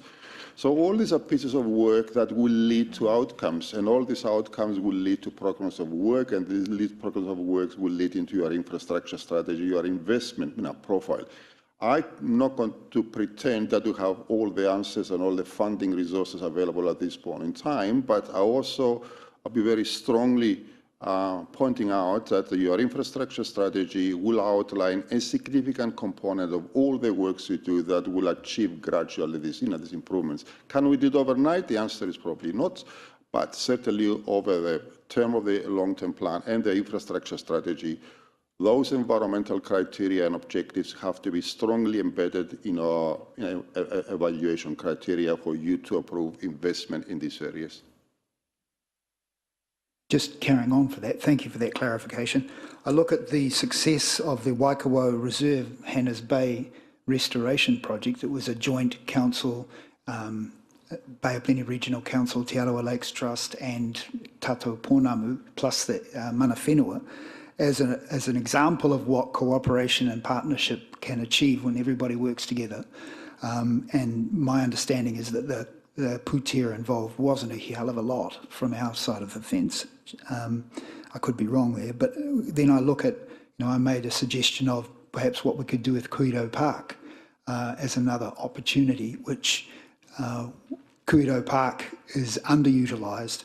It is a swamp, and it could be returned to that and benefit the city by making it beautiful as a natural swamp with beautiful native trees and plants, etc., which could be done in a similar approach as a joint community project, which could actually help with flood mitigation as well. So these were the kind of things I was hoping to see. I guess we'll get to that in the long term, maybe, eh? Yep, I totally agree. And the Stormwater Master Plan anticipates the feasibility and exploration of all available open spaces for such purposes. We just have to go through a technical and geotechnical feasibility study because, again, it's quite easy to say store large volumes of stormwater into Kuiro Park. Questions that can it sustain it? What improvements, what engineering interventions you need to do to make it happen? So we need to go through these technical feasibility studies, and that will inform the programs of work for which you gradually be be advised, obviously, and your approval will be, be sought in all these elements there too. All we're outlining here is that we really need to embed in our thinking, and I think we do at this point in time. Perhaps we can do it better. We embed in our thinking all these considerations and gradually implement them as the programs and the financial resources of the organisation allows us to do that. Thank you. Thank you. Councillor Lee. Thank you. I'm pretty good at English, not so good with my reo. You're asking the ratepayers to pay an extra 0.3%, $12.50 a year, for an overarching plan that pulls together a holistic approach to look at addressing the causal factors influencing Māori OTY. What is that?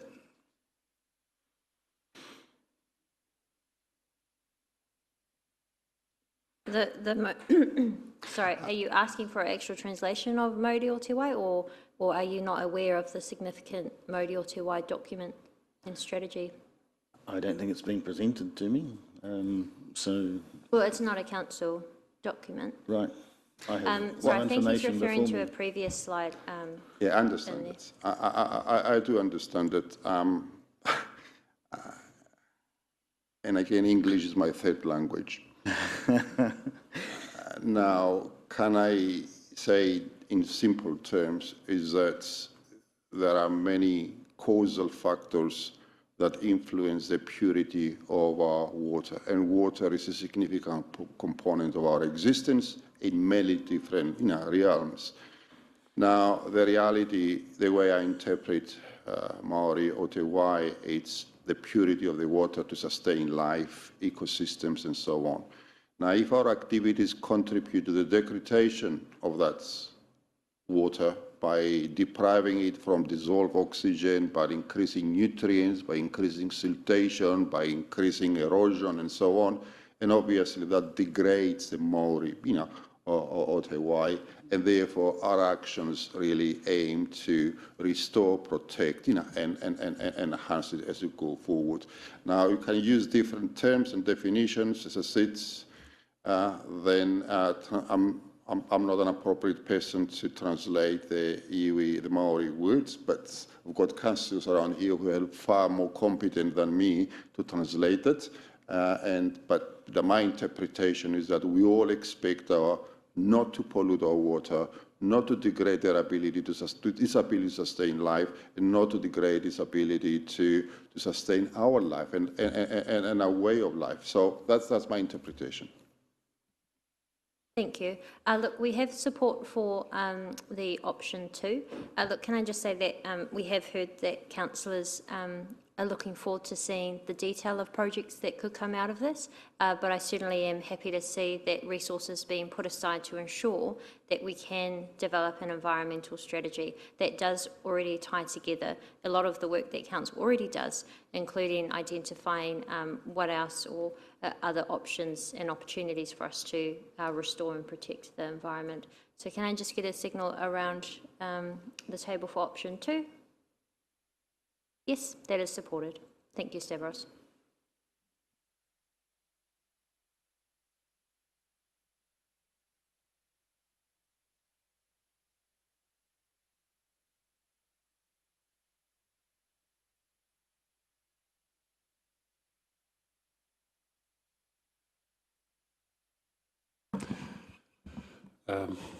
Good afternoon again, or good morning.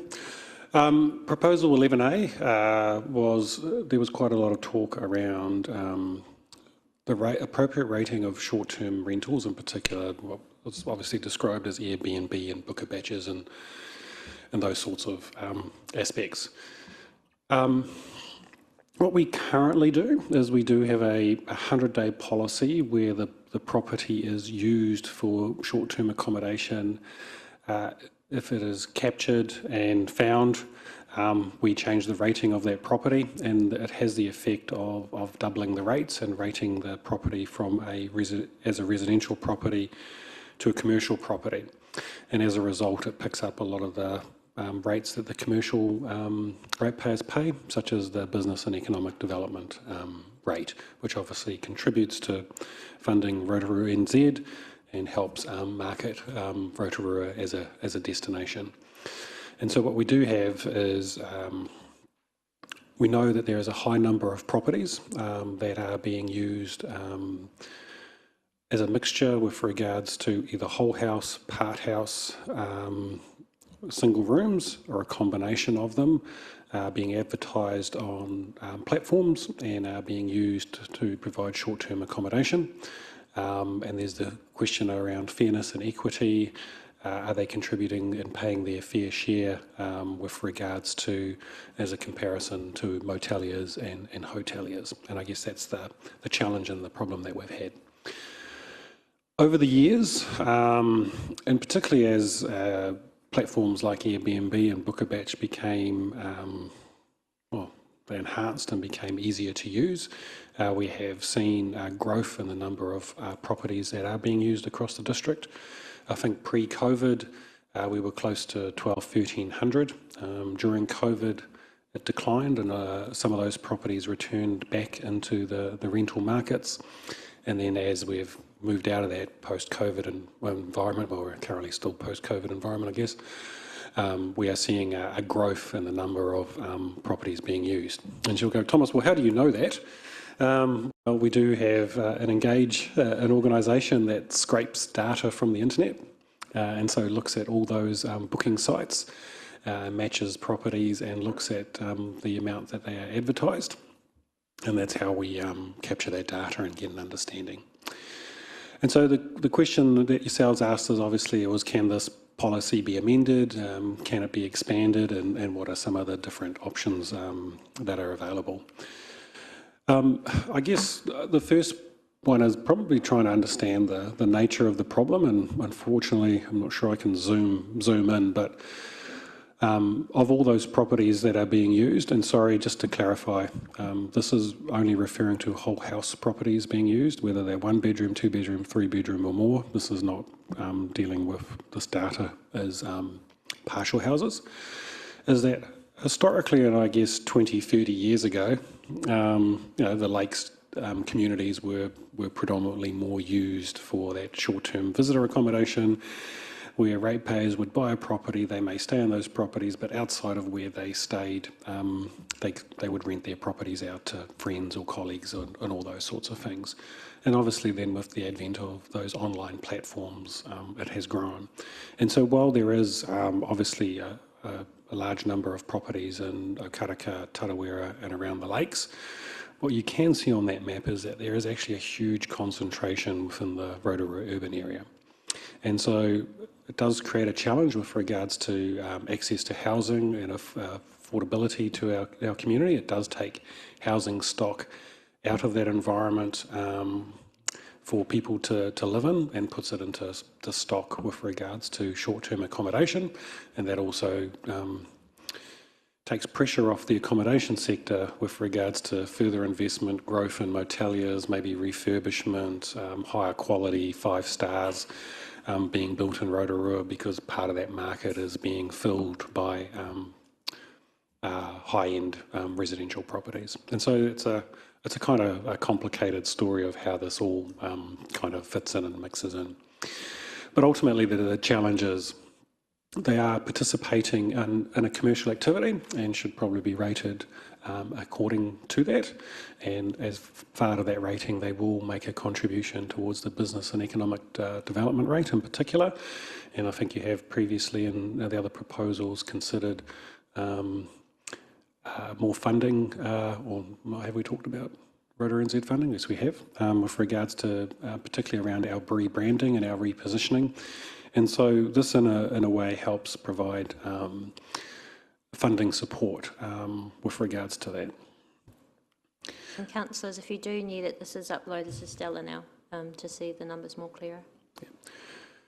And we've done analysis with regards to 30 days advertised, 60 days advertised, 90 days advertised. And so why we say that is it has been a little bit of an internal discussion. And what we have done is we have canvassed how some of the other councils have undertaken rating for short-term accommodation. And a good example would be Queenstown with regards to voluntary registration kind of method, and then having a multi-tiered approach to how it applies its rating based on how it's used. Auckland again has a different model, and our experience with regards to our 100 days use model.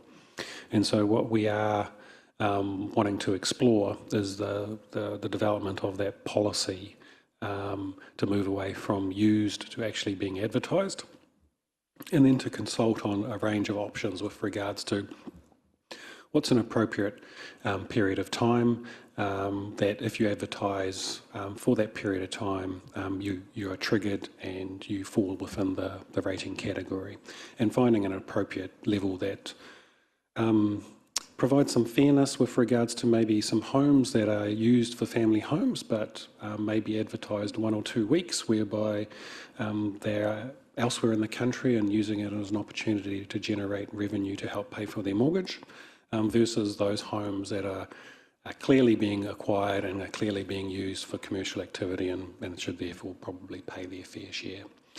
And so what we are proposing is to reclassify that short-term accommodation within our rating policy as commercial. It is if you're advertised for longer than 60 days. That could also be 30 days, it could also be 1 day, it could also be 90 days. I think the feeling from JP and myself is that 60 days is probably a happy medium, whereby those that are choosing to rent out their whole house, we're not talking about individual rooms, we're only doing whole house, to help supplement and pay for their mortgages wouldn't be captured. But those people that are buying properties specifically for the purpose of renting as short-term accommodation are being captured and therefore are being treated as commercial and therefore being rated appropriately and paying their fair share.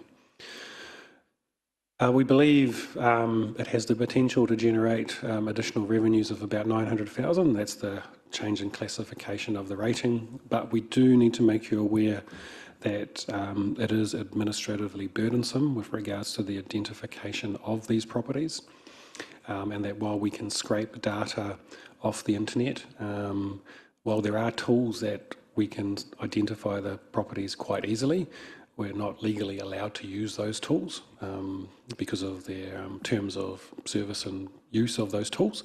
And so we do have to therefore go through a process ourselves of finding the property, matching it to a valuation number, having the evidence to support the policy, and then having all those properties loaded up by 30th of June as commercial to then rate the following year.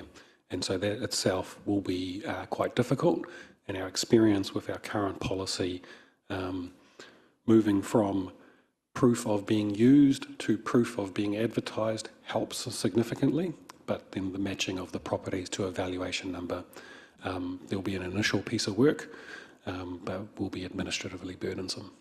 So with that, happy to dive deeper and answer any questions you may have. Thank you, Thomas. Councillor Maxwell. Thank you, Thomas. Question I have is Queenstown, have they got a similar policy to us? No, they've got a very comprehensive policy, multiple tiered, voluntary registration and all those sorts of aspects of it. We're not too sure how successful it is. I can only comment on anecdotal evidence of, I know someone who lives there and uses their property for short-term accommodation, and they're not captured. And so that's the challenges, I think, with regards to a voluntary system. I think as well there's alternative options with regards to a regulatory approach by forcing people to have resource consents. But again, you are asking people to apply, and then that in itself has huge costs and significant challenges. And so for us, what we do see is to try and keep the policy as simple as possible, not to have multiple tiered, and to keep it very simple, and then the work is only in the matching and the proving of those days, rather than I fall within this category or I'm not, and I haven't self-registered and so forth. One of the other things to consider as well is that should it be a blanket across the district, or should there be a different policy that applies to the Lakes community, as I know that probably the Lakes Community Board might raise that with you.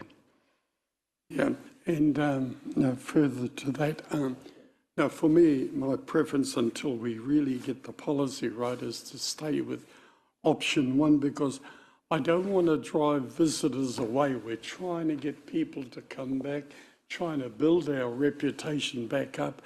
And if this gets added to it, they're just 900,000, they say, we'll go to Taupo or somewhere else. And yeah.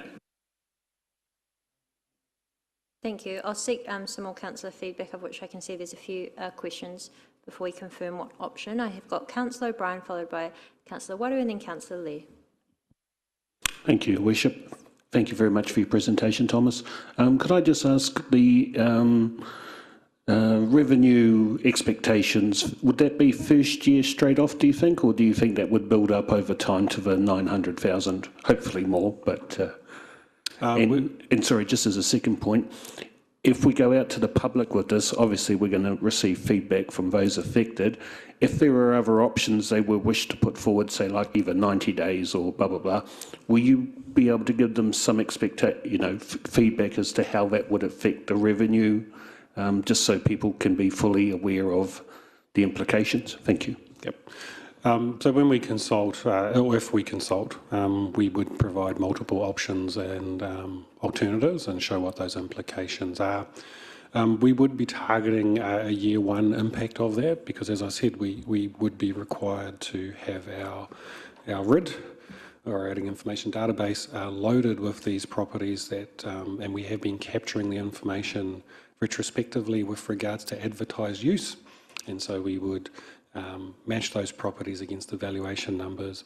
We'd probably go through an exercise of mailing them directly to say, this is what we've done and why, and on this date you'll be rated commercially. And so that would be the expected year one impact or thereabouts. And then in future years, we may capture a few more and it may grow. But we do expect that if we are able to identify tighter valuation numbers by 1 July, that would be the increase in revenue. Thank you. Councillor Lee. Thank you, Madam Chair. Short-term rentals, how long has this been an issue? I guess I've been here for 10 years and it's been and it's come up and gone in discussions through that time. I recall very early on in the early 2010s, I guess, or 13s, when I first started here, the Moteliers Association approaching us and talking to us about it. They felt it was unfair, and that's where it really did start to grow. And then we went through a period of time where it was pretty quiet. The motels and hotels had good utilisation and good returns, and it did go a bit quiet again. And now again, it's sort of bubbled up again with regards to the fairness and equality, but also now the sheer size and scale. 1,300 properties. If you were to, 1,100 there. If you were to cut out the lakes ones, and 800 of them are urban, out of a total stock of 20,000. So it is, a significant portion of our residential housing stock now that is being used for these purposes. Yeah, 1,100 properties must contribute to our housing shortage, perhaps. Yeah. So this would tend to encourage properties out of that if they're not really doing well in that, which seems good.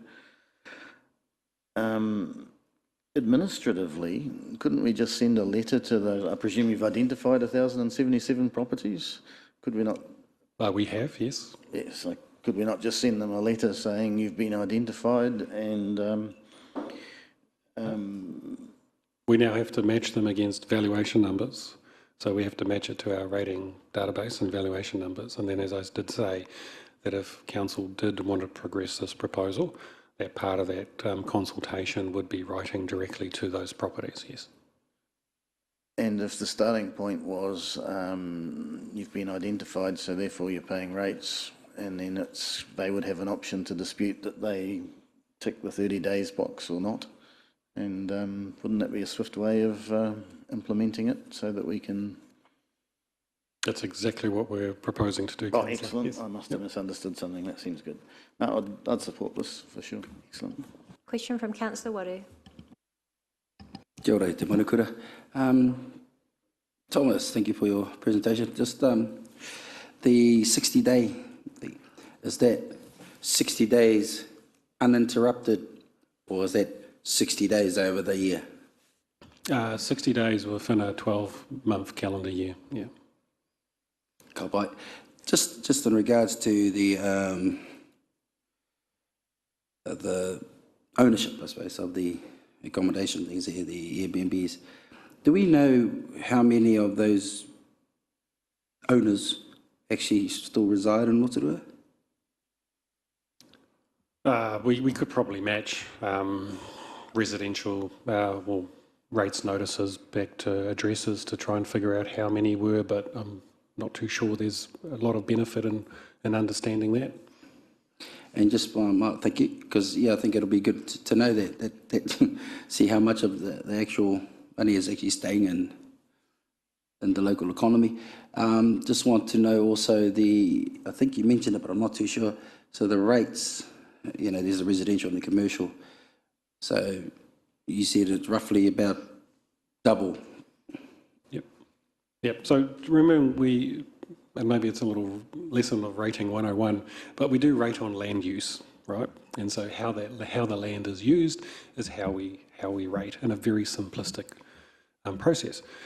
And normally the zoning of the said land is generally how the land is used. So all our residential properties are zoned residential, so therefore there is an assumption that they're all being used unless they apply for a resource consent to undertake a commercial activity, which would then trigger a change in the rating. We do that. All farming land is obviously zoned farming and is rated accordingly. So what we do have here is I guess the introduction of an activity that is different from renting housing stock for long-term accommodation to short-term, which is more classified as a commercial activity like hotels and motels. And so while it is zoned as land, we need a process therefore to capture the triggering and the identification of that land use, which is now a commercial activity and would therefore rate it as a commercial. And so what we're saying is that if we look back and if you have advertised that property for short-term accommodation, which is considered a commercial activity, and you are over those days, then we will rate you as a commercial activity. Thank you, that's my questions. Kia ora. Thank you. Councillor Patterson. Thank you, Worship. Thank you, Thomas.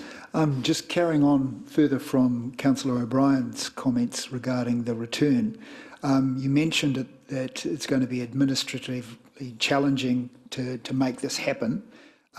So no doubt that would be funded by the expected return from... So when do you think we'd break even? When would we actually start to make some money and help support Rotorua NZ? We do think it's the net, so yes, there will be gross costs on it.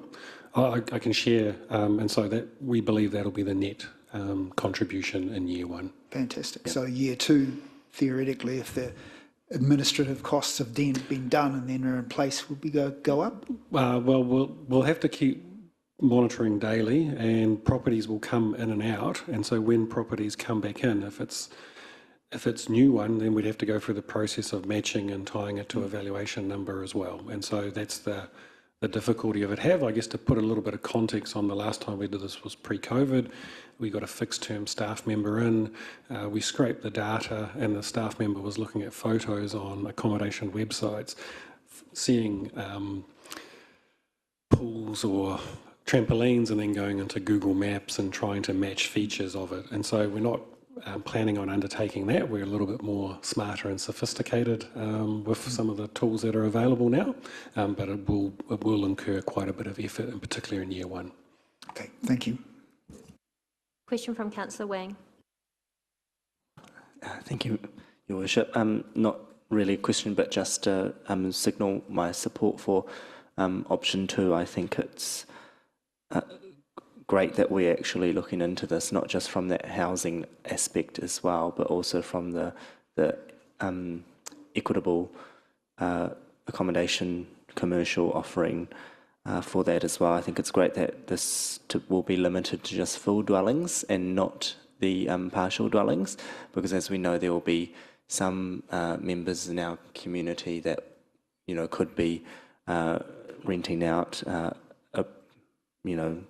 empty room or something like that. But very happy with it to be limited to the full dwelling, and great that, you know, that with the possible application of the funding to help rebuild our reputation and for the marketing of our district, which I guess will benefit them as well. So it's a win-win. Thank you. Councillor Brown. Thank you, Madam Chair. We've had a go at capturing Airbnbs previously. Do we still have a policy in place that's somewhat unsuccessful, shall we say? And this is a new version of what we've tried to do previously? Yeah, so the challenge with the current policy, it's proving use. And so while we can say you've advertised, we can't prove that it was used during those times. And what we're saying is to simplify it. Actually, if you're advertising, then you're in that game. And so therefore, that's easier to prove because we can pull those records off all the data off the internet. Thank you. Thank you. Councillor O'Brien. Thank you, Your Worship. Thank you for your indulgence. Not really a question. I'd just like to signal that I'd like to support option 2. Just to, not really argue with Councillor Maxwell, but I take his point. But can I also remind him that there is 60 days, which if the person is under that use, which would be at least 1 day a week, plus I think would cover the weekends for the public, the long weekends as well. So it's not from day one, it's for people that are the 60 days and over that come into this. So I think we should just bear in mind that, you know, it's not like we're trying to close Airbnb down. They have a very real place in the marketplace. And I mean, 60 days is a very, I think, you know, even that may change obviously on feedback, but I think it's a very fair and equitable, at least starting point for us to suggest. And also just on the equity point, we've talked about equity as a council previously. I feel for those motels and hotels, but particularly motels which are family owned, which are paying a very significant portion of rates, especially over some very hard economic times. All we're asking for the people that are benefiting from the current system is to help contribute to that marketing. So for me, I'm more than happy to signal my support for option 2. Thank you, Your Worship. Thank you. We have had a number of people supporting option 2, but I see Councillor Lee has a final question or point? Yeah, I was just wondering whether the public would have an opinion on whether it's 30 days or 60 days. Well, I would certainly lean towards 30 days myself, but don't know how everybody else feels.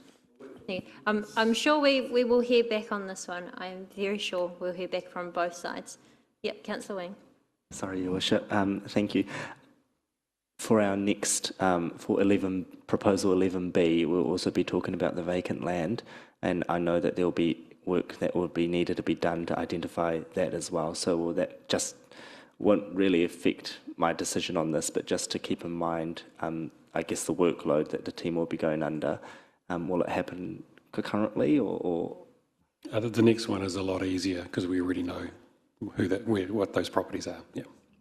Thank you. Well, on that note, we'll move to the next one, but first of all, can I get an indication of option 2? That is vast majority, so we will go with option 2 as the preferred. Thank you. The next one is rating policy on vacant land. So this is where land has remained vacant for generally quite some time. Services run adjacent to the properties, and they do receive a discount on those service charges because they're either not connected or not using them. And those service charges are generally the wastewater targeted rate, the water targeted rate, and refuse, and so they get a discount on those. So there are approximately 650 vacant land properties in the district that could be fully rated rather than getting the discount. However, many of these are contiguous properties, and so what we mean by that is they're adjacent to another property that is being used, and the two of them combined or multiples of them are being used as one. So a good example could be Tarawera. There are homes there that are used across the houses on one section, and then the vacant section next door is used as one, so they're owned by the same people. So that is considered contiguous because it is being used as one. They would not be captured under this policy. What would be captured is a good example of there's been an empty section in Day Place for as long as I remember. Everyone thinks it's council reserve. It's actually not. No one's actually built on that section, and so that ratepayer there has services that run past and should be paying their fair share.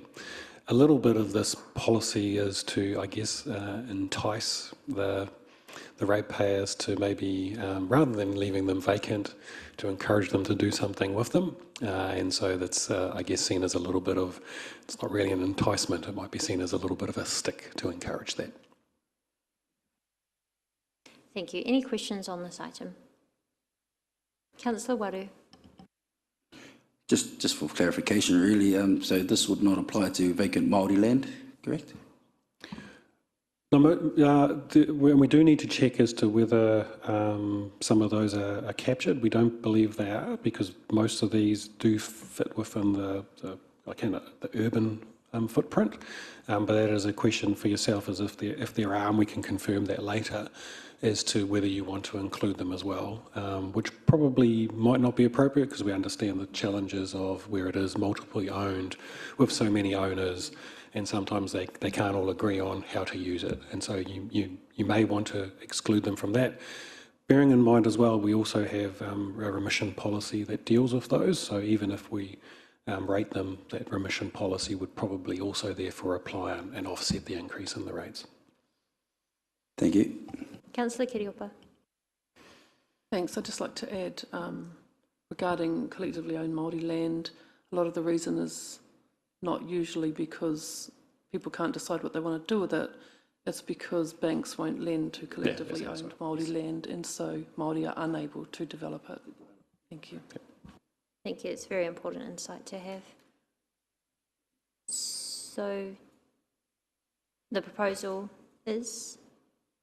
The proposal is that of those that fall within that are not contiguous, to apply full rating. Okay. Is there any preference for an option? Yes, we have a signal that option 2 is the preferred option. So I'll just read it out. Create policy guidelines to include eligible vacant land to be rated at full residential rates, noting, of course, the specific properties that won't be included in this. Is there I think the key word is eligible. Yeah. So I would like to think that Māori land is not eligible under this, not vacant Māori land anyway. So. And also. So, yeah, Councillor, and I can confirm later as to the hierarchy of the remission policy versus this and how we'll treat them. And again, my apologies, Councillor Kiriopa, I forgot to mention what you said as well, which was 100% right with regards to inability to, or hurdles that prevent use of those land. Councillor Lee, followed by Councillor Patterson. Thank you. I'm curious as to how to define Maori land, what is and isn't. The courts have done it's it for for us, us, Councillor, so it's not up for dispute for us. Oh, okay. I didn't know that. Thank you. Councillor Patterson. Thank you, Worship. Just a comment. I did a bit of research on this when we first started looking into this quite a while ago, and a number of other councils have this policy in place, and the number of exclusions is significant. So Thomas is dead on point when he suggested that, you know, out of the 700, we might only get 200 that are actually usable, because so many of them have valid reasons for being empty. And so it's a net increase of revenue for us for 100K. Fair enough. I support it. Thank you. Councillor Barker. Sorry, just one last question. You said that most of the properties fall within the urban footprint. Is there any that don't? I'll have to check. There might be some out in the lakes communities, and there might be some blocks in rural, but we'll check. And a lot of those, and particularly on the rural ones, they're generally treated as contiguous, and so. Yeah, thank you. Thank you. So just getting a guide from the table for option 2. Yep, option 2 it is. Thank you.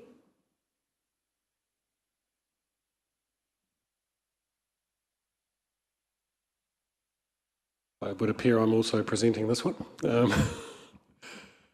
One of the proposals that did come out, and I think this was maybe tied to some of your previous questions, Councillor Lee, around mountain bikers paying their fair share, was around the proposed user fees for the mountain biking related car parking. And I think what I may have signalled in my previous discussion is the car parking that is currently provided is predominantly either Waipa, which provides the bulk of it, Pūtake o Tawa on the other side by Lake Tikitapu, and then also Te Tukarangi Drive in the Redwoods is used a little bit as well.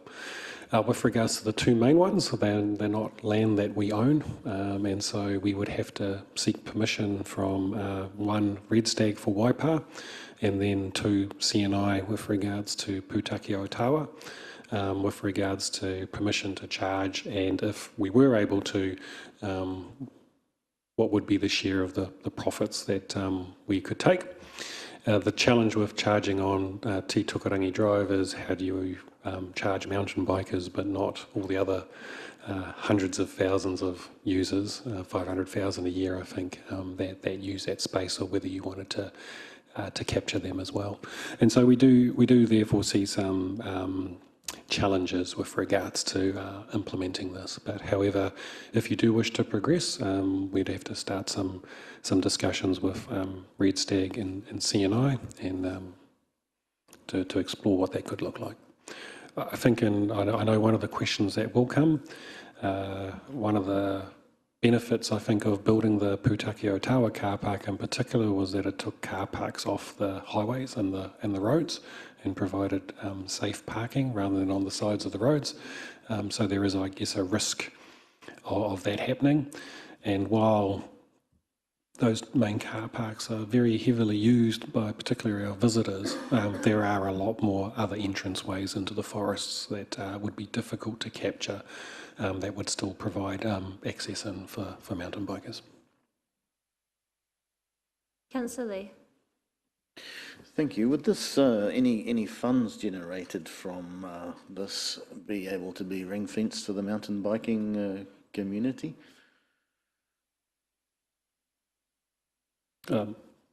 If we were able to do this, then yes, it would be ring fenced and applied to offset any budget that council approves to go into mountain biking. Yes. Eminently good idea. Thank you. I'll be supporting it. Any further questions, Councillor Wadu? Are we assuming that there will be no percentage of that going to the owners? Staff's estimation is that the owners would want all of it. I think if I come back to our other presentation, we do have a wonderful asset, and that asset is used both locally and nationally, and it sits on land that is made available by mana whenua, and they allow the use of that. I think if the question was to arise of managing access to that and charging it, it would only seem fair for the underlying landowner to ask the question as to how much of that should go to them.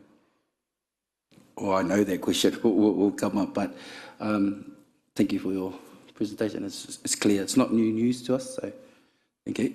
And so very similar, like Rotorua Lakes Council does manage the commercial activities within the forest on behalf of CNI with regards to that, and all the revenue that comes from that goes directly to CNI, and we get a very small admin portion to cover our admin costs, but we don't get a share of that revenue, because ultimately it is revenue derived from activity on land that is not ours. Yep.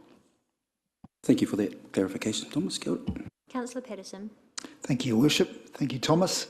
Yeah, I can see merit in this. I mean, providing the fee charge is not too onerous on the person, the individual using it. And the background to it is that it's the kaupapa to it is that it's going back into the facility. If it's not going to fatten anybody's bank account, if it's all about restoring and maintaining and improving the facility, I'd find it very hard to swallow that the community would go, no, we're not going to do that. I mean, the money's got to come from somewhere. So if we want to see it turn from a world-class to a super world-class facility and maintained for many generations to come, even after we lose that right to enter in 2040 something, after we have that, once that's gone, something's going to have to be, some fund is going to have to be put there to maintain it. So I would support this. Thank you. Have you got the proposal? Thank you. So we've got two options: continue with status quo and do not investigate mountain biking parking charges, or option 2, signal to staff to investigate further and seek legal counsel. We've had support around the table for option 2. Were there any further questions on this? Yep, Councillor Brown. How much is this going to cost? And, sorry, the question of administering the parking, assuming the landowners would be happy to let it come to mountain biking. How would it be administered, and is there an infrastructure startup cost associated to this if it was approved ultimately? I guess we did signal about $10,000 of legal costs up front to understand what it would look like and start discussions with the landowners.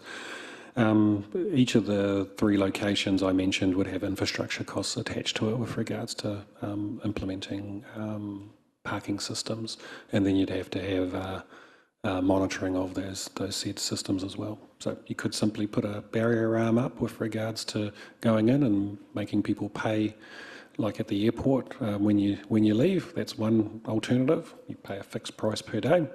Or you can have a monitored system such as our CBD. But either way, it would require an infrastructure investment. Sorry, and that'll come out of option 2 if we look at it, if we decide that today. That would be part of it? Yeah, that part of that option would explain what that would look like and the cost of that, yes. Yep. Okay, thank you. Councillor O'Brien. Thank you, Your Worship. Just following on from my very learned colleague here, Councillor Patterson, I'm old enough to remember when the toll bridge came off Taurang's Bridge, and I remember being there the day after, the very first time the toll bridge had been taken away, and traffic had tripled or quadrupled overnight. All the people to do that to save $2. Many of whom had travelled halfway around the city, again to save $2 or to show that they weren't going to be bossed around. I follow on. I personally, if everyone else is I'm not going to cause a trouble with this. I think it's going to be causing a lot of work, a lot of admin work, and I just personally can't see that it's going to come out and make that much money. By the time we consider mana whenua, or whether they want it donated to protect various things, by the time we're actually going to do all this work again, the investment going to be required to put in machines or monitoring and all that. Personally, myself, I just don't know that it's going to be worth it myself. So yeah, I'm going to be against it, but I have no problem if it does go through. Thank you. Thank you, Councillor O'Brien, and you do raise a very valid point. That potentially, if the councillors don't see that it will be beneficial, we do not need to. You do have the option now to not progress it to the consultation document, so that is very valid. And before we conclude, we'll give the options of option 1 or option 2 then. But we do have Councillor Lee. Thank you. I'd just like to acknowledge Councillor Wari's comments, and I would cheerfully acknowledge that landowners would be entitled to a share. And you'll have no objection from me on that front. But certainly as a step towards making mountain biking self-funding, I think looking forward to 2042, when the current agreement expires, it would be good to see some arrangement in place that's going to continue cheerfully for all parties. And it's not on the basis of a gift or goodwill on behalf of the landowners, but because it makes good business sense. And then this will persist. Thank you, Your Worship. Thank you for your indulgence. Could I just make the point too, that if people do not want to, and I know my friends and colleagues are here in Rotorua, I've lived here a very long time, the impact of this could also be that we force parking into the side streets up Tarawera Road and have a very big effect on some of the locals who live around there. I'm not saying it will happen, but I'm saying potentially it could happen. And I think a lot of those people would be letting us know very quickly the impact that this possibly may have. So thank you very much, Your Worship. Thank you, Thomas. Thank you, and I do see that's a very valid point. We've got questions from Councillor Brown and Councillor Patterson, but quick question from me, Thomas. Is there a capacity issue at the site currently that may be why we would be seeking to control the demand through the parking fee? And also, is there any other mountain biking facility in our country that does charge parking for their facilities? Yeah, so on the second one, we're not aware of any. With regards to capacity issues, there is at times a capacity challenge on Titokarangi Drive. However, that capacity issue is not generated by mountain bikers, it is generated by tree walk users and forest users. I think there was a couple of things said which I probably didn't explain too well. And so I'll describe the challenges of Waipa as an example. That car park there and the spillover onto Red Stag land. Red Stag have development plans and they have aspirations with regards to the commercial use of that land. And that car park, while it does cater for mountain bikers, obviously, there are also other businesses in there, like Secret Spot, Trails Kitchen, or Mountain Bike Rotorua. So how do we identify the users of that? So if a walker or a dog walker or a runner go in, are we excluding them from the parking or not? If I'm just going there to use the spas at Secret Spot as one of the many nighttime offerings in Rotorua, are we also looking to capture them? And so the only really clean cut one would be Putaki Otawa, Titokarangi Drive, which I think you're right, Councillor, would push a lot of traffic out onto Tarawera Road and into connected streets. The other main ones are quite difficult with regards to multi-use and alternative use. Yep.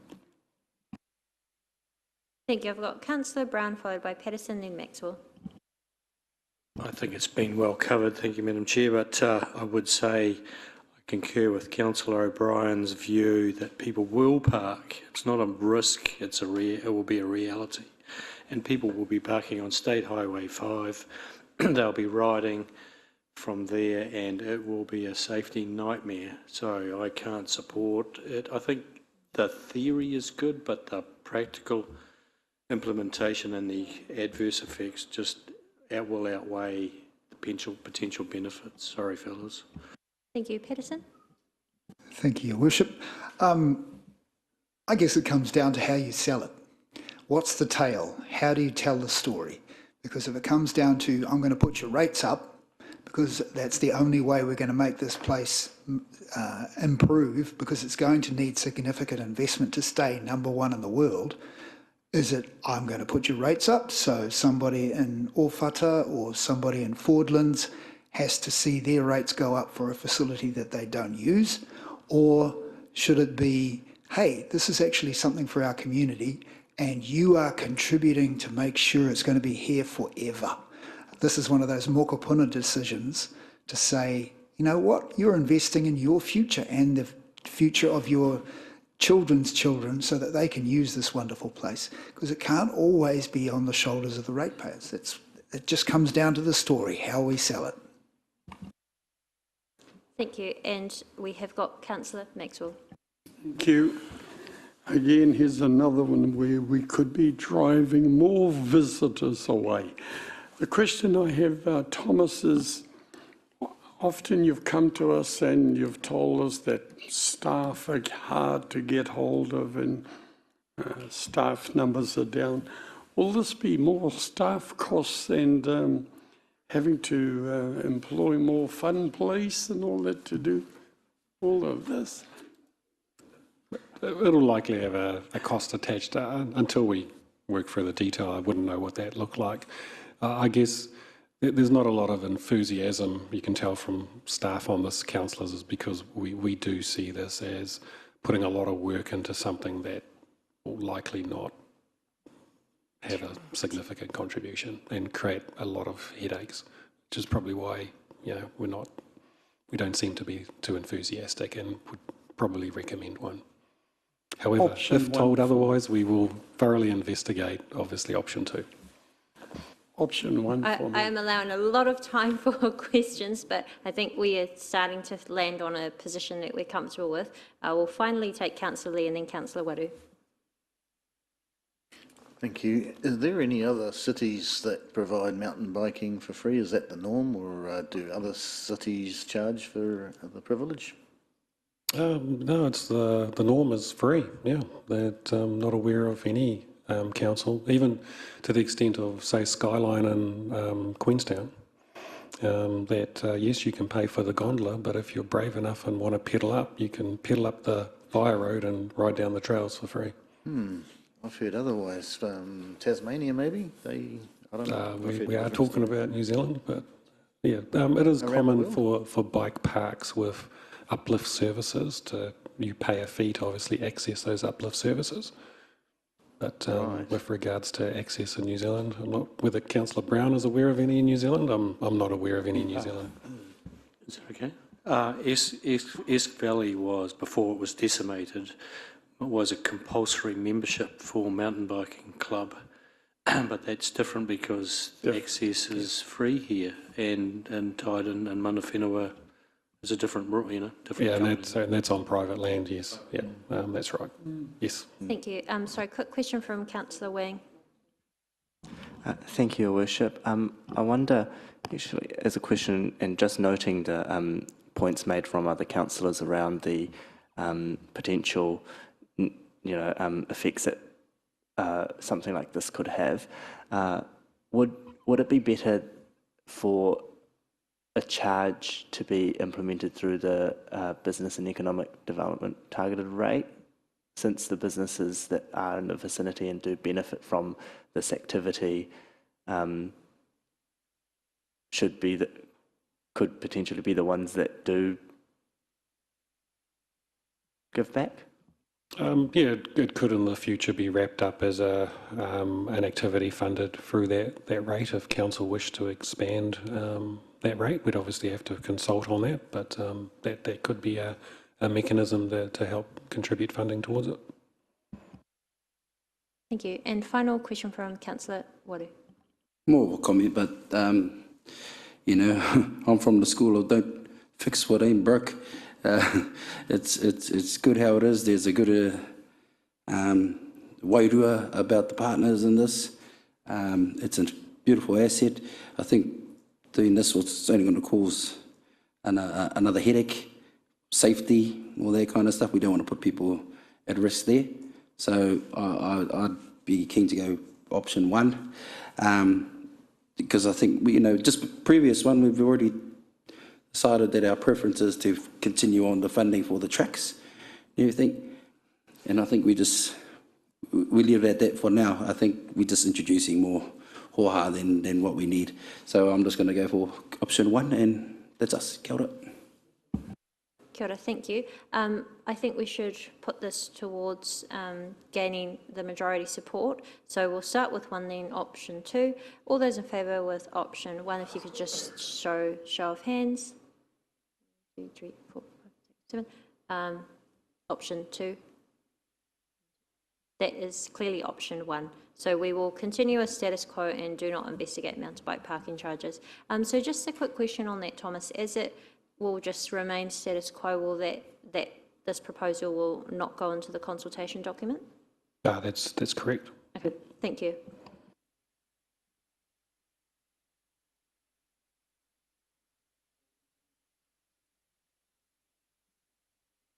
hand over to Una for the next one. Thank you.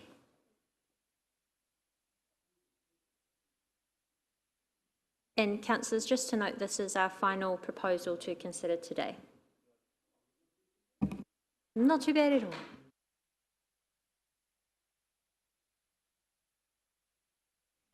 Kia ora, councillors. So the proposal that we've got here is around the conversation around devolved funding. So just a reminder that devolved funding is an amount that is given over to the community boards at the amount of $125,000 a year to each of the community boards, so a total of $250,000 a year. That money is effectively borrowed for by the council and then is shared or devolved over to the community boards for them to administer how they use those funds. With it being a capital investment, so council's borrowing, the money that the community boards can use that fund towards is predominantly for assets. So they'll use them for things like additions to reserves within their rohi, could be public toilets. In the case of the Lakes Community Board, quite often they've had a program of works for a number of years around the access or the purchase of and then access to defibrillators and things like that. So what this particular fund has been as it is since 2017, and there has been a request, two sort of requests really. We've had the community boards that have come forward and have asked that for an increase, and so taking their share of $125,000 up to $200,000 each. But there's also been another conversation which has suggested that maybe the fund should be prorated based on the population size. Now, the rural board does cover a much wider area of the district, so there has been a request put forward or for consideration that maybe there's a pro-ratering and the rural board having a bit more putia in their devolved funding.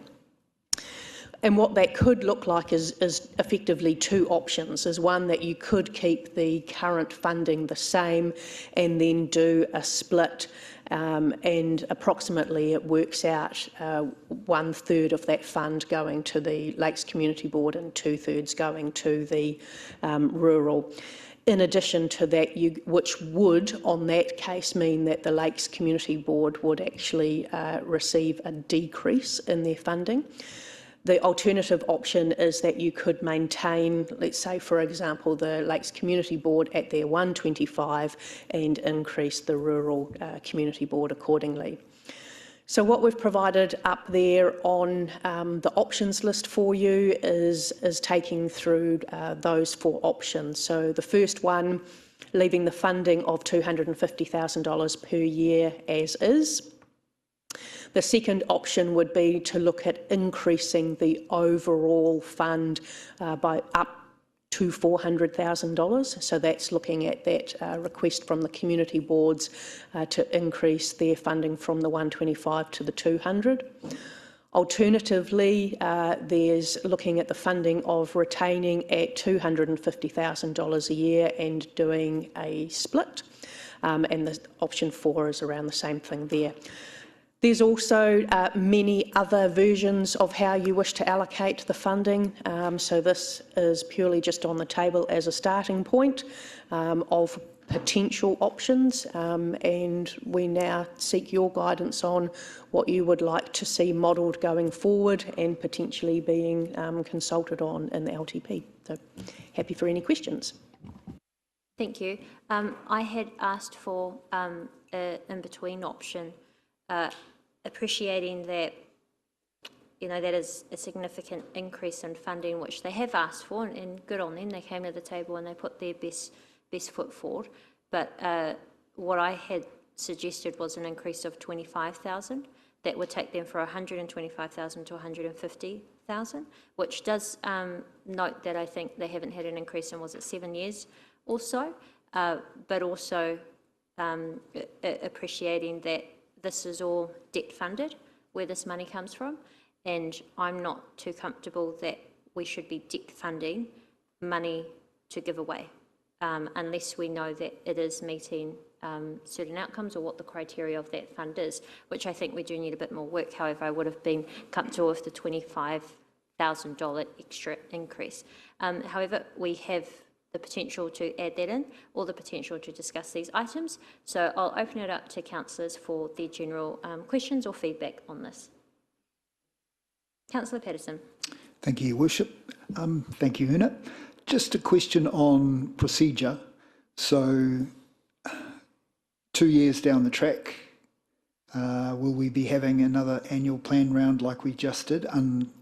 So potentially we could do this for 2 years, and then let's say, for example, the situation changes and we have more community boards, or who knows what happens, we can review that then?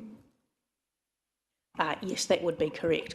I suppose referring to, yes, at any point in time, if more community boards were brought in through a representation review or the opposite, then yeah, there would be an opportunity there for the council to have a look at whether such a fund is still appropriate, if it is, what that level of funding may be. Thank you. Councillor O'Brien. Thank you, Your Worship. Thank you, Una, for your presentation. I heard what you said about the Rural Area Board obviously having a much larger geographical. Population-wise, can you also remind me, forgive me, I know I've asked you this before, I think it's roughly about 8,000 to 4,000, somewhere in that ballpark. Is that roughly right? Thank you. I think so. I'd have to confirm with the team. Yes, I'm getting the nods. Yes, that's right. Thank you. I do also want to note that although that may be population, our lakes are heavily used by our community and our visitors. We don't all turn up to someone's farm on Christmas. So although option 3 was proposed, I would suggest that we do not progress with the option based on population. I can see I've got a question from Councillor Barker, followed by Councillor Waru. Actually, more of a comment, if that's okay. Thank you. I do note that this is debt funded, and I see that really the difference between all the options is not that great an impact, change in impact on the rates or the amount per ratepayer per year.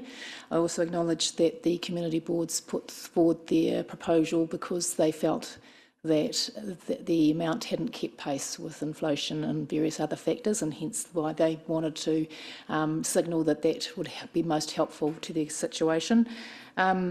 I would be reluctant to see the lakes amount decrease as in number 3. I don't think that's appropriate, and considering also that what Mayor Tapsell's just raised with the amount of use they get from the general public and from visitors also. I think that this is a really key fund for our rural and lakes communities, and to enable them to do their connect well with their communities and give their communities a voice, and actually to target some of the support in the areas that the communities feel are important is not giving away funding, it's actually targeting funding. This is a very targeted way of making improvements in our communities. So using debt funding in this way that is targeted and appropriate and fed back directly from the community, I think is really important. So I would be happy to support an increase in the funds, but keep it split evenly. Thank you. Thank you. We've got Councillor Waru, followed by Wang, then Maxwell. No, just supportive of Councillor Barker's comments. I think it's reasonable. I think it's $1 a year.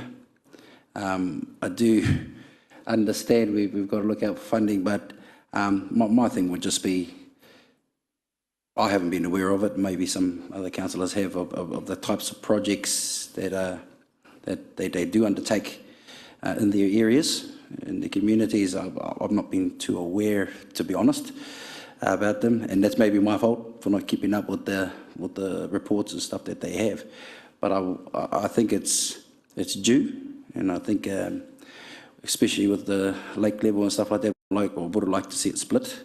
I think it's good to be, kia kotahi te haere, and I would support the number 2 option.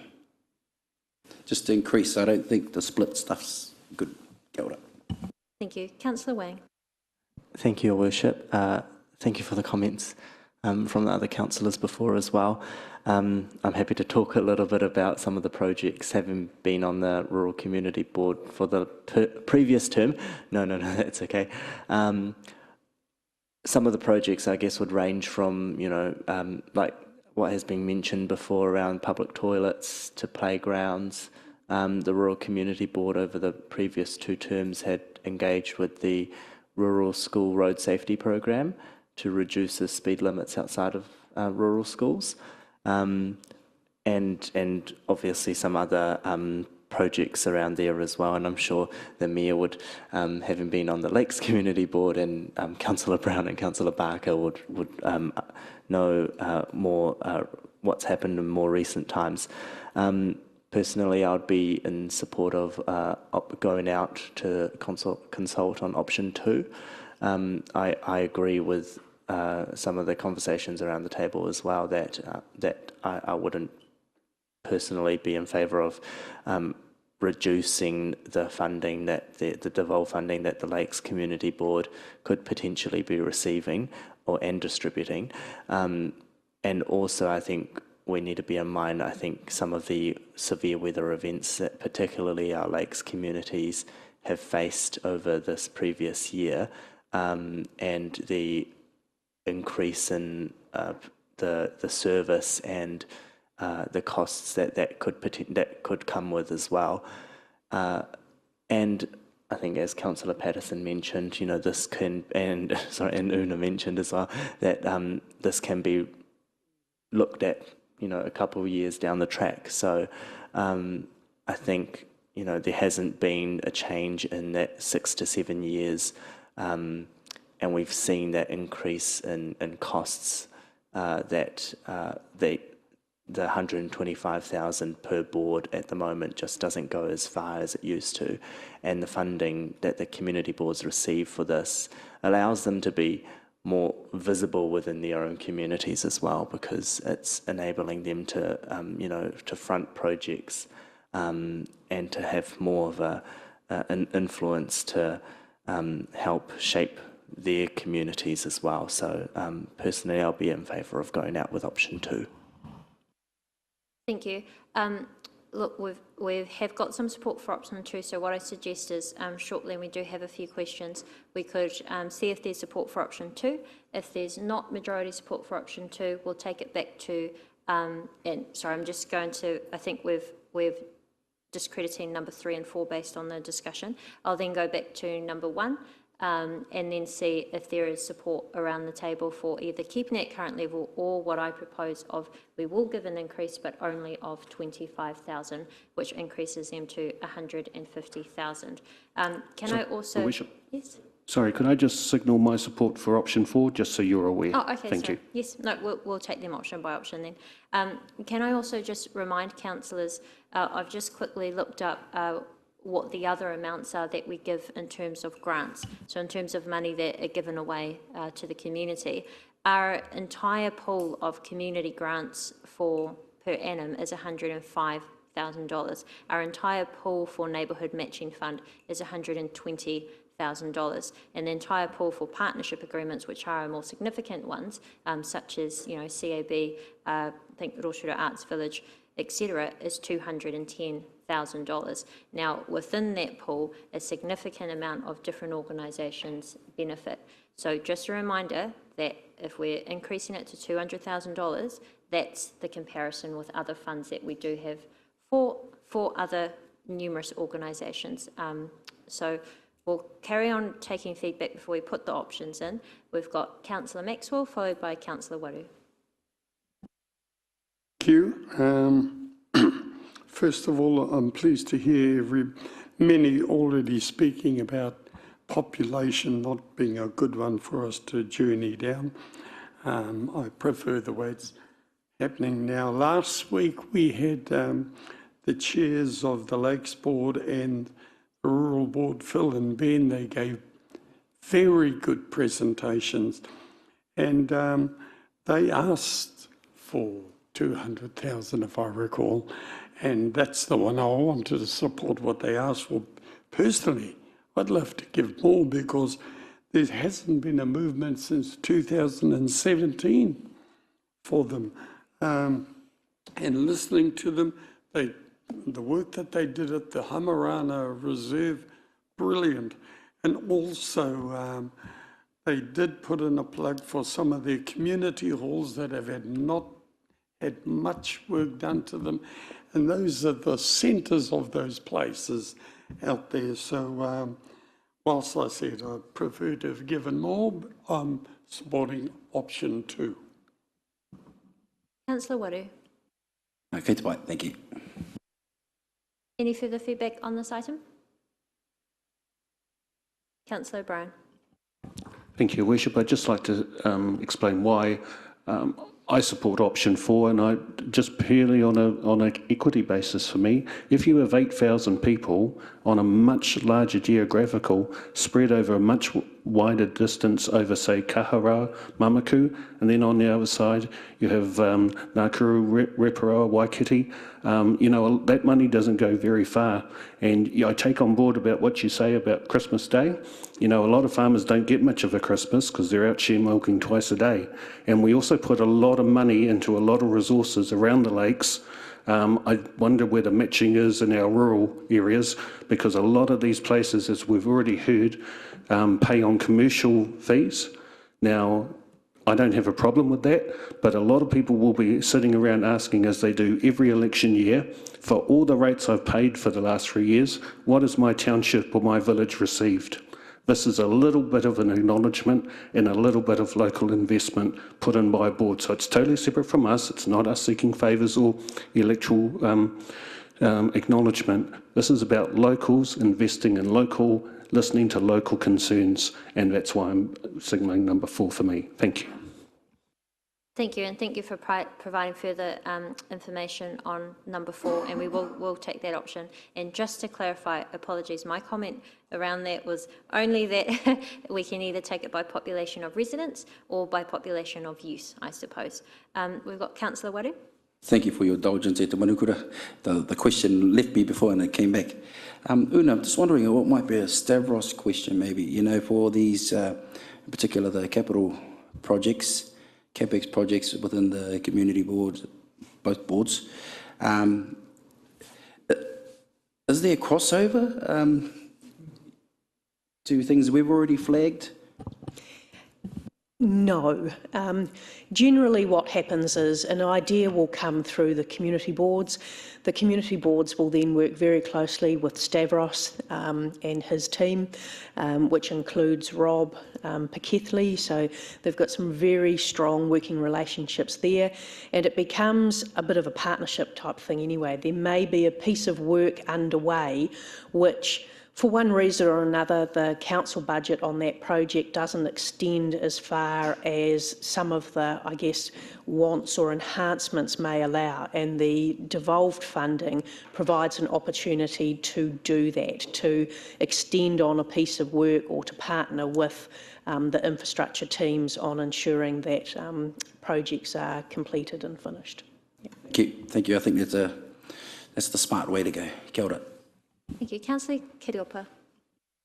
Thank you. I'd just like to support the comments of Councillor O'Brien, and I think the word you just used, partnerships, is what it's all about. We need to be partnering more often with our communities to resource them, to identify and do the work that needs to be done, rather than sitting here thinking we've got all the answers. So if Councillor O'Brien is going to move a motion for option 4, I would support that. I would, what do you call it? I'd back it up. Support?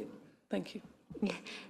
Thank you. So the majority have spoken in favour of option 2, only the ones who have spoken. So I propose we'll put option 2 with a show of hands, then we'll go to option 4. If we still do not have a majority, I'll take option 1. Any final comments? We'll see if option 2 goes forward. I did have the option of and had asked for the option to be put forward of yes, we do need to increase it, but understanding that when we compare it to our other grants, which we have in the annual plan suggested that we need to reduce, we will also look at them next week in terms of how do we, what do we want to do with them? Do we need to change them to ensure we're delivering on the current needs and outcomes?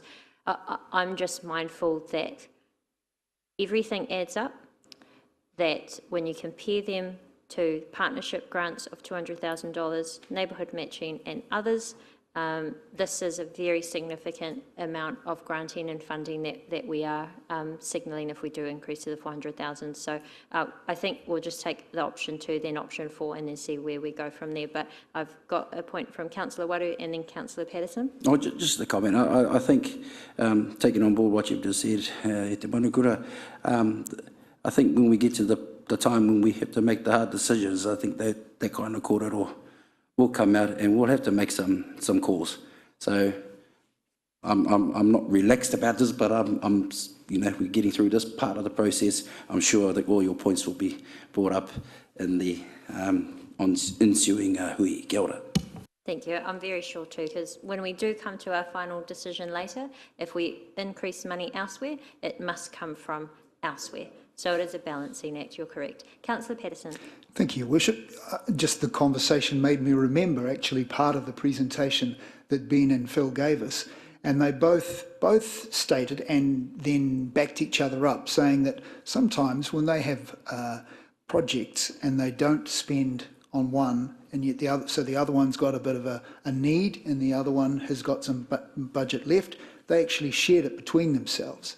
So that I just remembered that comment. So if we did choose to go down option 4, and then the Lakes said, hang on a minute, we actually need a bit more for this one, there's no stopping the Rural Board from saying, okay, here's some putia.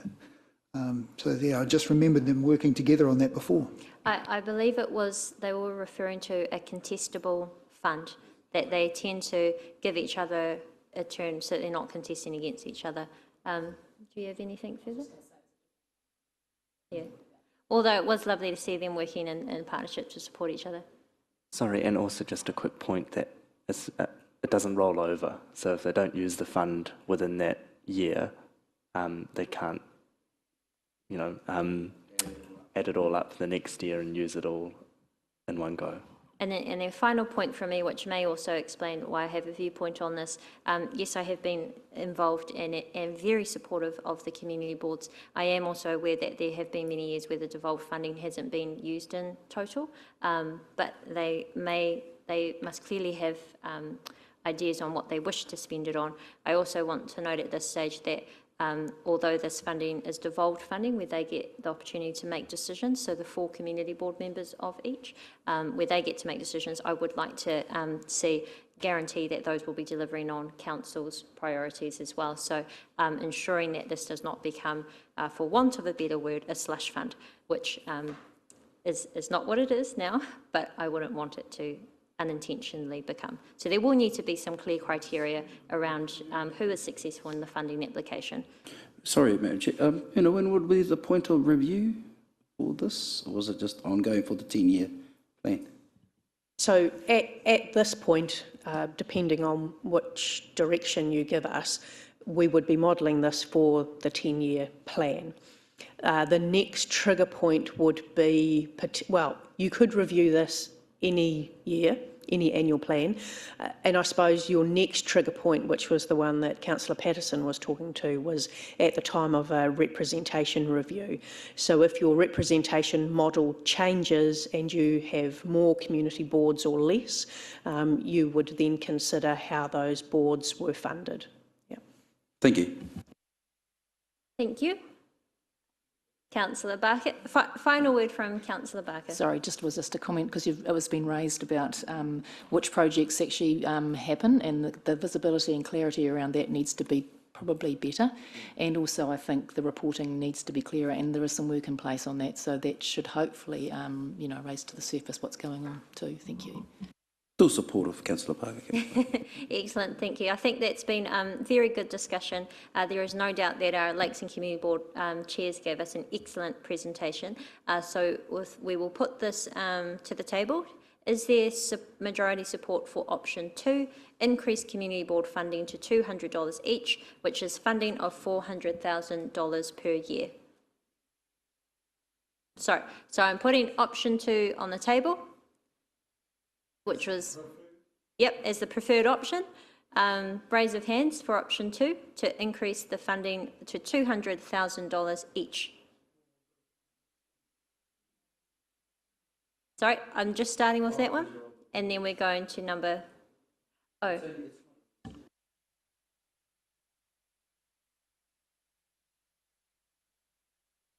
Sorry, just for clarity, all councillors at the table are able to show whether they support this progressing. So just a reminder on the process, I'll put option 2 on the table. Please raise your hand if you support the increase to $200,000 each. Then, yeah, okay, put that on the table. It's a bit of a confusing proposal. What?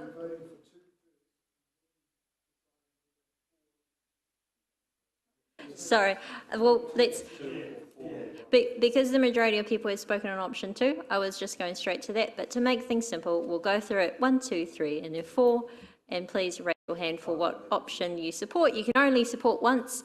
Option 1, keep it at current level. Okay. Option 2, increase community board funding. Trevor, I think you like this one. Oh no, he likes 4, okay. Option 3 and option 4. Look at that.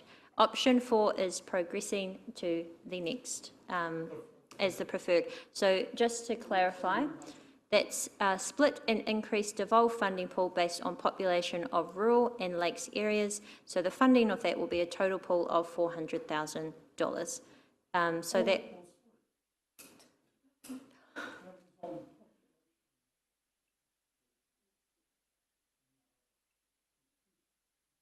You are too? My deepest apologies, everyone. We're going to make sure we get this right. Reset. Option, I'll read it out. Option 1, keep funding to community boards at current level. Option 2, increase community board funding to $200,000 each. Option 3, I'm not going to bother reading it. Option 4. So 4 and 2 was equal, was that correct? Just some advice, Una. Is it possible to take 2 and 4 out due to the consultation document? So without a doubt, what would be proposed is that it increases to 400,000. What the option could be is whether that is split equally or split based on population. Yes, yeah. I think because the overall has been a signal to increase the, I suppose, the total to $400,000, that's what you could go out and consult on, and within that you could suggest the options for allocating that within that $400,000 and seek feedback on which is preferred that way. Okay. Are we okay with that? I think that makes us all happy both ways and gives our community the chance to have the options proposed. But remember, we will come back and make a final decision on this later. Okay? Okay. Thank you very much. So that concludes. Yes, Councillor Brown. Thank you, Your Worship. Thank you for your indulgence. Could I just ask, forgive me, before we wrap up, I know that we may have another day set aside. Was that what you said before? Yes, so what I propose at this stage, oh, sorry, one more slide. There's one more slide. Boom, next steps. Further workshops to consider. So what I propose is on Wednesday, since there is a council meeting that day, the agenda, I believe, will be able to conclude by lunchtime. So since we will all be here, that I suggest we go with Wednesday. So we'll have our council meeting We'll have our lunch break and then we'll start back from 1 o'clock until we finish to discuss these next proposal areas. I'm going to chair it very well, and you guys are going to ask really succinct questions. So could I just ask, sorry, from what we've heard from the last 2 days and what's up there, the Parks and Reserves, events and venues, I know we still have a report to come forward, so they don't want any more money, or are they included under another title? It just seemed that was a very small... Yes, we do have Aquatic Centre, Premier Parks Reserves level of service. So that will be all for sports facilities? Yes. Can I take a quick look over at the exec team? It just seemed, because we talked about Turkey Place, that seems a very small amount of options to be... If it is what it is, great, we're saving money, but yes. I have a funny feeling it won't be. So just to, thank you for the question. It has been important to us. I see Una's, we'll go to Una. So just to confirm, oh, that's quite loud. The topics there, Premier Parks / reserves, that was a conversation around an increase in level of service for some of the council's premier reserves, so i.e. Government Gardens, Kurau Park, Lakefront, I think. So there's a bit of work there. Conan, your question around the indoor sports facilities, and that was included under the discussion of PARS yesterday? Yes. Yeah, so that's done. Yeah, so don't forget though that the proposal was to do further investigation on the options. That includes Te Toki and also, importantly, the sports facilities. So when there was the discussion around the basketball court, that was looking at, is there other options? Sorry, I think what you're talking about, if I can carry that on, is the plan for merging all of our conferences, events, etc., under one new CCO, or what are we doing with that? Thank you. There is a further paper and option coming to Council in general around events and venues. This has been a top priority for us as a council, whether it falls under economy or a community priority. That's work in progress that can come to us outside of the long-term plan. We won't be asked for any money to do that. I'm going to look at the money man. There are some challenges around the commercial revenues targets that you've talked about. We're just working with the team on that. One of the things we are looking at introducing into the future work, and I might have mentioned it before, around a refresh of the Energy Event Centre. Trends is coming to Rotorua in 2025, and we did talk about seeking sponsorship to fund that versus actually using debt and ratepayers funding to do that. So that might be something you'd consider. But with regards to reviewing our internal services and what those implications may or may not be, that falls outside of the scope of the LTP at this stage. If something substantial falls out and you make a decision on and it has implications, then it could be included, but at this stage not. Thank you. And don't forget that in the consultation document itself, we are likely, very likely, to receive requests from the community of all sorts. So that's an opportunity for us to consider additional feedback and requests too. The proposals that we have been presented to us flow directly from the sessions that we as councillors have had, and so staff have taken on board the things that we have asked them to look into, which is the scope of those items that we've seen and that we will discuss in the next workshop. So I think we will conclude here. Thank you very much for your time. Thank you again to our staff in preparation of the proposals. Just a reminder that this has been live streamed. This will be available through our website, as well as the slides that we have gone through is also available to the public too. So we will now close the session, and I ask Councillor Kai Fong to please close us with the karakia. Kia ora koutou, kia ora nai tātou, kia whakaia te tapu, kia wātia ai te ara, kia turuki te whakata ai, kia turuki whakata ai, haumie, huie, tai kie. Thank you. We will re-adjourn next Wednesday. An appointment will come out to you shortly to confirm that.